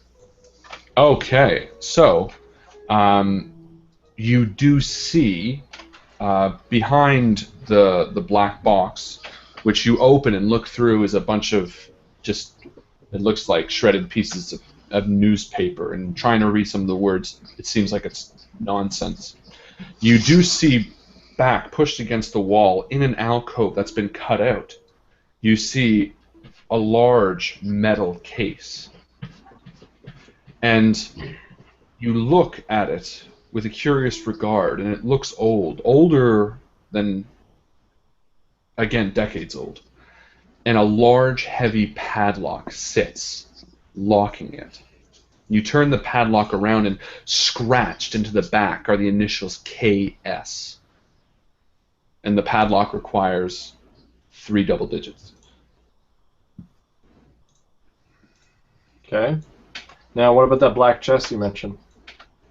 That is, sorry, that's the chest. I misspoke. Now, there were numbers on all the paintings when we came down the hall. Was that just referencing the enigma that answered to open the door? Is that what? Yeah, that was just an enigma. Are there numbers on the pages, the poetry? Guys? Numbers on the poetry? No, I don't think so.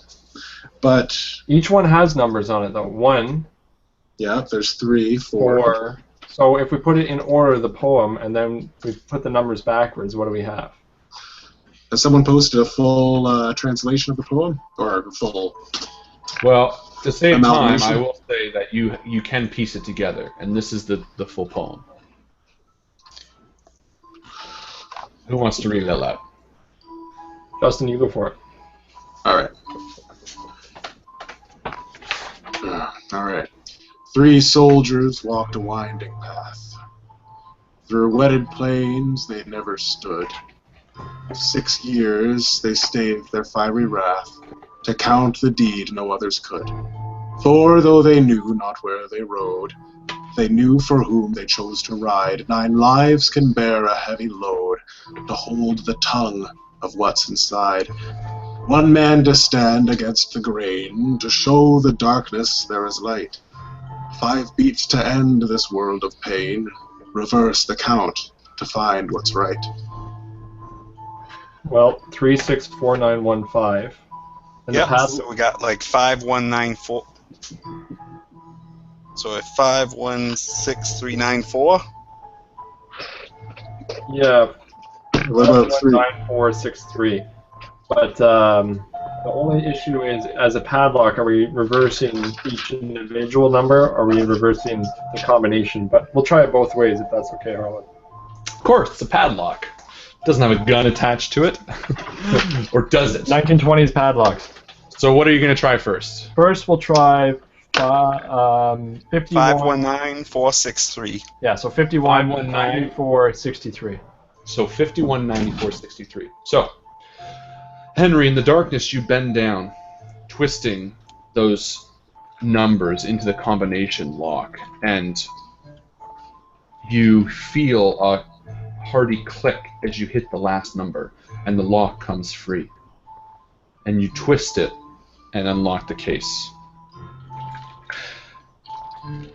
There's nothing inside. Sorry. No, you open inside and you see a series of pages. Some that look to be almost 30 years old, and you can tell immediately, based on the writing and the color of the pages, that they are also from Anna's diary.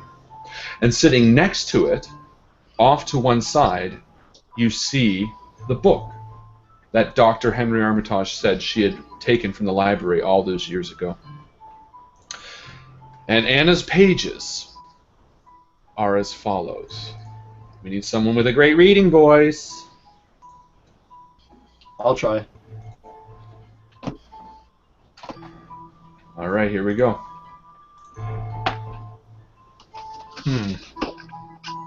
The Invictus stream, bloody but unbound. Can you not see it? No. Oh. Oh, So we I got see like it. what? I Yeah. want to try that again. Let me know if anyone sees it now. Yep. You're gonna have to scroll, but I will. May 12th, 1890. For the past month, I have been staying with my aunt. She only allowed me to speak in English, something I already knew how to, but now I think only in English. I decided to write as well.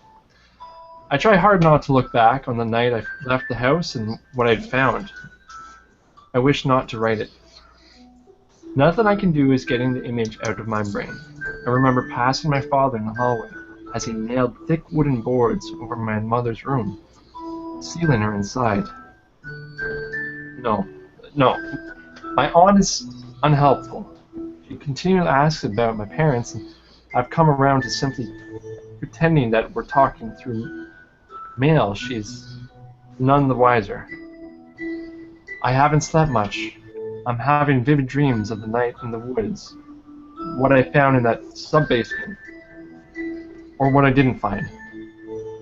I know nothing or who my father purchased the house from, but clearly whoever lived there before wanted something back, or left something behind.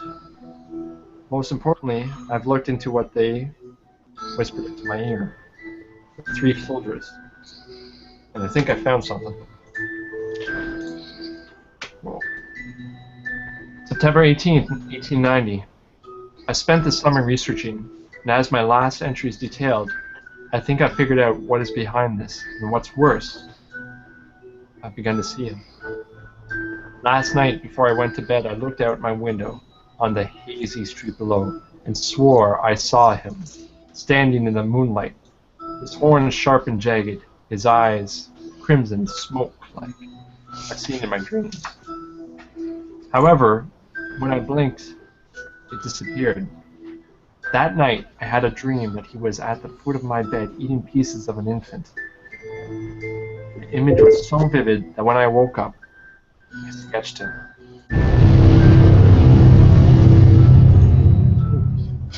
September 25th, 1890. Beginning to fear for my own safety.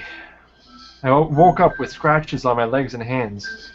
I dream about trees in a black forest, but the trees were moving.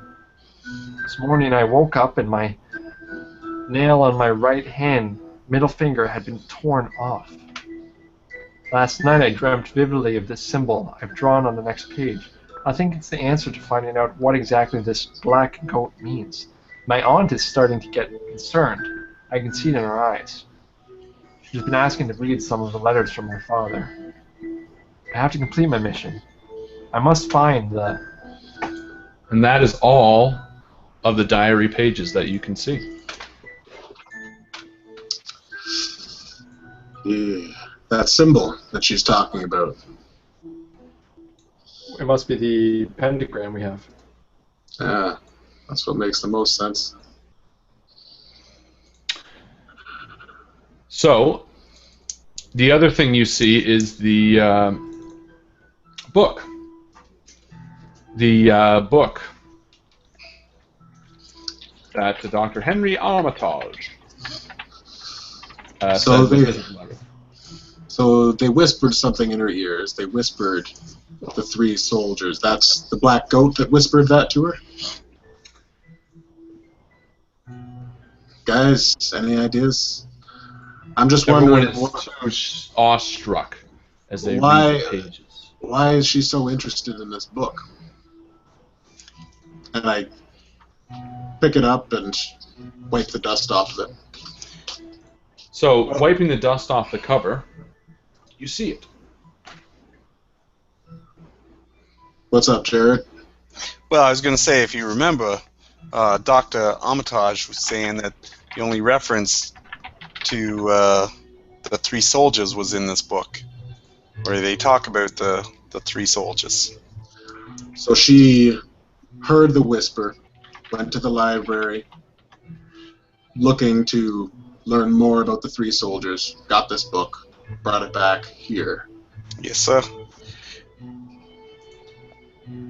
So, can I do, like, I don't know if it would help me speed read or anything, but if I could do, like, would a library use help with this or give me a something? library use. Yeah. Just to see if I can quickly scan and find pertinent information? Yeah, give me a library use. Okay, I did not make it, but I will use luck. I only need to use one to make it a success. Okay. Perfect. So yeah, you quickly look through the pages of the book, and the title of the book is The Last Breath, A Historic Guide to the Last Known Resting Places of the Greats by Edmund Cherry. And searching through, you pick out only about 6 pages of the 250-page book that seem to stand out. And you can look through all this. There's the foreword, a little bit of a breakdown of what it is, and then there's a long list of names that are set to rest. Which do you want to read? Mike? Yeah, I'm just wondering. Well, let's start from the beginning. I'll make you read it all. Speed read it. Death is a topic that is rarely discussed, yet clearly crucial to the forming a more complete understanding of the Middle Ages and the people living during its time. For these people, death was as much part of everyday life as then technology is now. The goal of this series of brief pieces is to touch on some surprising aspects of death during the Middle Ages that you may not have known. Lady Beatrice de Winter. Forward. For people living in the Middle Ages, there was often nothing final about the final resting place. In many cases, graves were often disturbed by later burials, the bones from the initial burial sometimes carefully arranged around the new corpse. In cemeteries, where space was at a premium, bodies were intentionally buried only temporarily. Once the process of putrefaction was complete, the skeletal remains were retrieved and placed in an ossuary. An ossuary is simply a final resting place for the bones of the dead. However, the ossuaries of the time were frequently used to showcase the bones in an artistic manner. Even the corpses of nobility were exhumed and buried into other locations for political or status reasons. In few cases, as families left the United Kingdom, they exhumed family corpses and brought them with them to the New World. However, this was rare and happened only in a few cases. A note to the reader, the locations listed in this book are the current whereabouts of the bodies. However, many were moved from their original burial sites. For details on their original burial sites, please read The Original Resting Places by J.D. Ackerman. The Last Breath. I'll give you this. This is, you don't have to read that. Okay. Masters of England. William Heath, set to rest in Dundee Royal Borough. Hughes the Argentine, set to rest in Kintore Royal Bureau. Austin de Saint Omer, set to rest in Knaresborough, North Yorkshire. Richard de Hastings, set to rest in Tarboro, North Carolina. Geoffrey Fitzstevens, set to rest, Museum of Natural History. Robert de Newham, set to rest, unknown, originally Bernthal County, Wessex.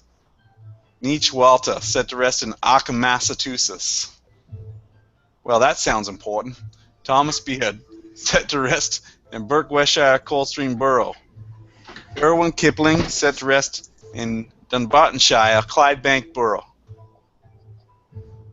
Allen, set to rest in Kendal, Cumbria. Yeah, well, like, again, I think right now we probably just want to look for this one in Occam. You may not want to. Well, who was the? What were the initials on that box you found downstairs? Oh, yeah. There's something caught in your throat there, Henry. It's all the dust in this old place. KS. KS. Anybody with those initials? I don't know. Can we scroll up a little? No KS. No KS. What is this? There was 2 stars after it, as if There something were. was to be said at the end. So Well, yeah, that we need was- to take a look at that. For up here. Right. Richard Burns says, please read the rest, so we should read this one. Unless No, we want... I No, don't know. to the that is available in all of its glory to on Facebook. I have posted there, so you can feel free to read it. I will say you 3 should be looking at the stream because they're catching things you have missed. Okay. Or No on the doubt. Facebook. Perfect. So the 3 of you stand in the attic. Aisha, everyone look at me. I'm doing stuff. 3 syllables worth. Andy Valder. The remains of these. Yeah. Where did they find my word?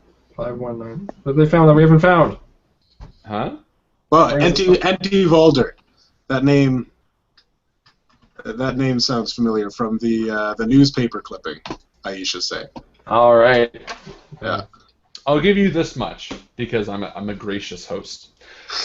And to the people who are also watching, there are actually 3 names on that list that are of interest that you may want to speak of.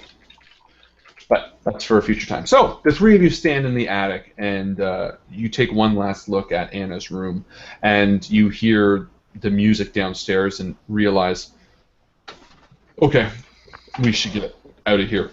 And with the book, the pages of the diary, and everything else that you have gathered intact, as well as the newspaper clipping, I'm assuming you'll take? Why not? So, Yeah. Exactly.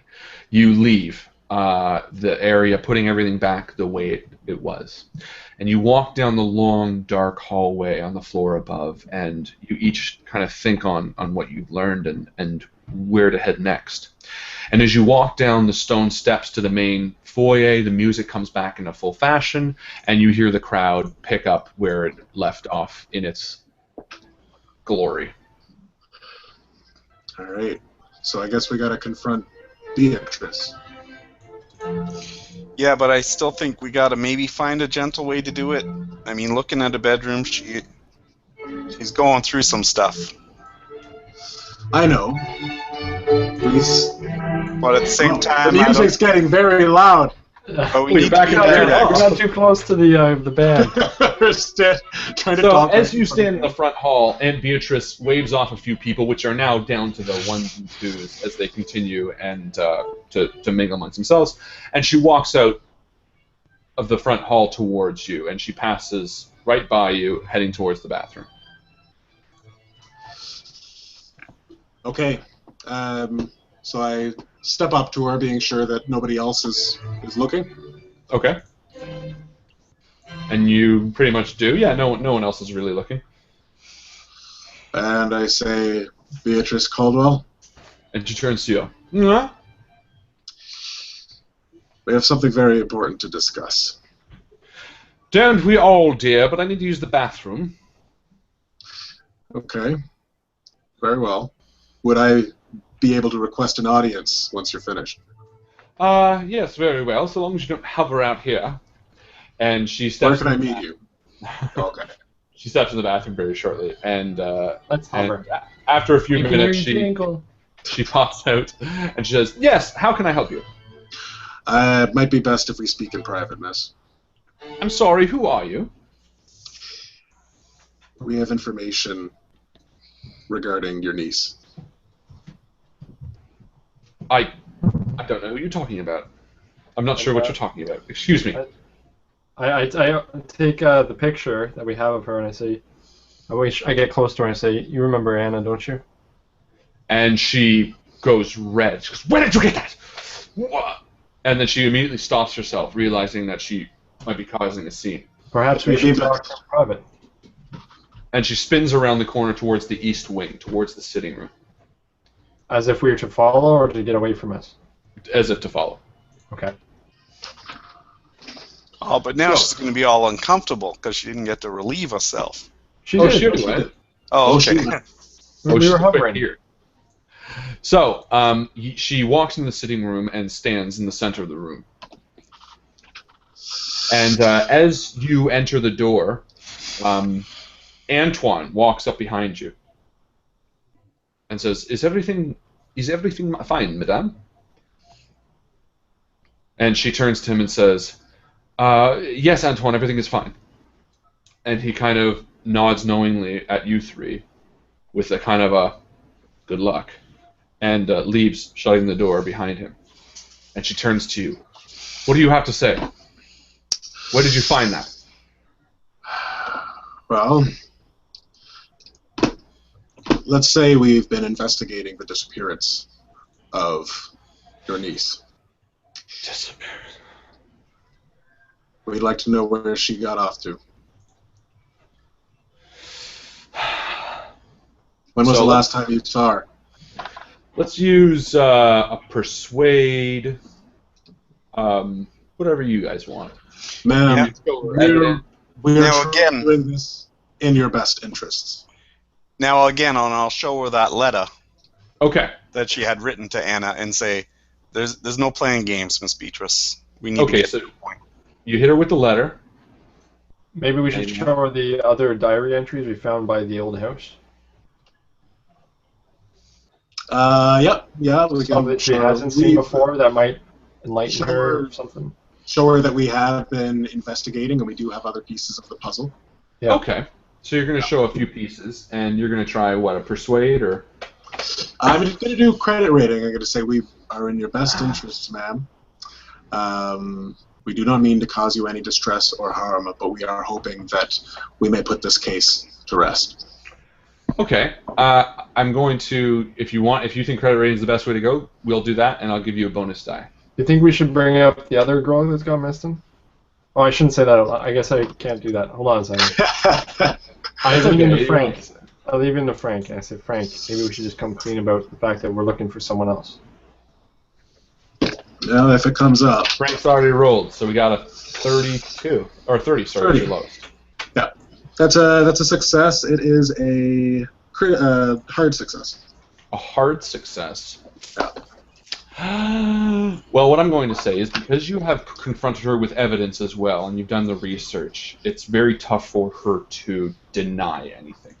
And rather than act it out, because it wouldn't do anything justice and there's lots to say, What you see is a broken woman, and when confronted by the three of you and the information, she sits in the chair behind her with her head in her hands and begins sobbing.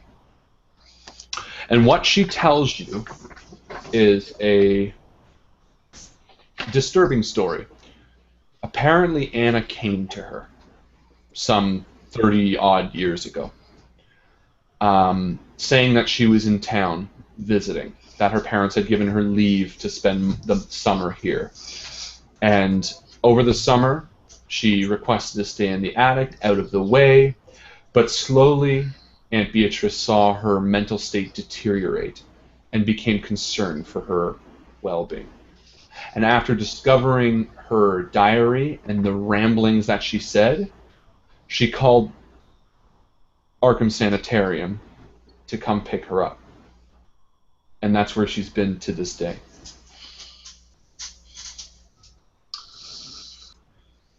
Well, I thank you very much for your information. That must have been very hard for you. And she sobs, and you can tell that she genuinely cared for her and was genuinely disturbed by what became of her. And based on the writings of her diary, from someone who is not privy to the information you guys have, you could understand how someone would be frightened of that. You guys yourself, when Roland confronted you with this other world, thought he was insane. And now, being in it, seeing what you've seen, you know that this girl was not crazy. Mm-hmm. Now, one more question, ma'am, if we could. And she looks up to you with makeup streaking her face. The Stanzics. Do you know where we'd find them? What? The Stanzics? No, sorry. The What is like, that's what you're looking for. Kalowskis? Kalowskis. No, they're dead, remember? Katowskis. Remember they were dead? No. The mom was otherwise I found in the bed. Oh yeah, okay. We don't know what happened to the father, do we? The Katowskis were He's having the ones that left. Yeah, last game, remember you went to the We records found out office in the archives. and you found out they were killed, and they Right. paid, she paid for their funeral, which is how it led you here? Yes. But correct. maybe she can My give us apologies. more information on that. So we're going to do the fair thing and say you grill her freely. If you have specific questions, feel free to ask them. But in regards to the Katowskis, the family at the mansion, she's unaware of all of it. And even when you tell her that the family is dead, she kind of brushes it off as knowingly. She is someone who's blocked off her mind at the passing of giving Anna away. She's cut that part of her life out. She's a cold husk of a woman who at one point did care, but based on her absolute denial of even knowing Anna, she clearly wished not to associate with her after she came out as crazy. Gotcha. So who is responsible for her care? I mean, a power of attorney, if not you. No, and she goes on to say that she's made payments yearly or monthly and yearly continuing, and to her knowledge, while she has never seen her, she is still up in Arkham Sanitarium. Could be a lawyer anyway. She could just have a lawyer look after everything. Well, ma'am, while I'm sure it feels like you haven't done as much as you'd like to for Anna, it sounds like you've been doing a lot. And she looks up to you, sobbing, and says, I didn't know what to do. I think you did the best you could, given the circumstances. Who should we speak to at the sanitarium?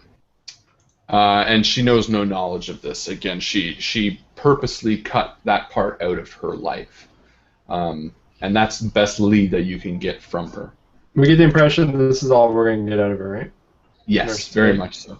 Yeah, she turns and almost lies down on the couch as Antoine knocks the door behind you and opens it and kind of looks between you and looks at her and says, I think it's probably time to go.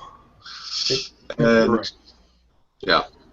So as we're leaving, I lean into Antoine and I say, you probably already knew this, but I just keep an eye on her. He says, of course. And he actually leads you out to the front door. And he stands by the front door and he says, I understand that you are doing what is best and you are following up on this, but if anything should happen, if anything should change, if Beatrice should remember anything else, I can contact you. Yes, yes. And I give him my phone number. I give him my phone number. Yeah. Okay. He says, and okay, you're in Arkham. We don't That's actually have a phone here, as much as it is nice. So you give him your address? Yeah, I give him my address and my number. Okay, perfect. And he kind of nods and says, yes, and he shakes your hand. All right. Thank you, Antoine. You've been very helpful. And he says, I wish you all the best, and yes. And he kind of nods and walks away. And you step out of Madame Beatrice's estate and you head towards your car. The heat of the day... What's up? Oh, I was just going to ask about Henry's chips. He already cashed out. Yep. He already cashed out. Perfect. Yeah, I remember someone went and grabbed it for him, or Jarrett did or something. We'll say that he definitely cashed out. That. Don't worry, everyone's going to get their money. So, you step out of Madame Beatrice's estate and head towards your car. The heat of the day hasn't let up, and now, being close to midnight, it still remains hot as hell. Slowly you approach your car, and suddenly you all stop. One by one. Bless you. Thank you. You stop and look up at the sky. And Jarrett, you notice it first. Looking up to the sky fills you with equal parts awe and utter fear. The sky, though dark, is a crimson red. And the stars are all but faded.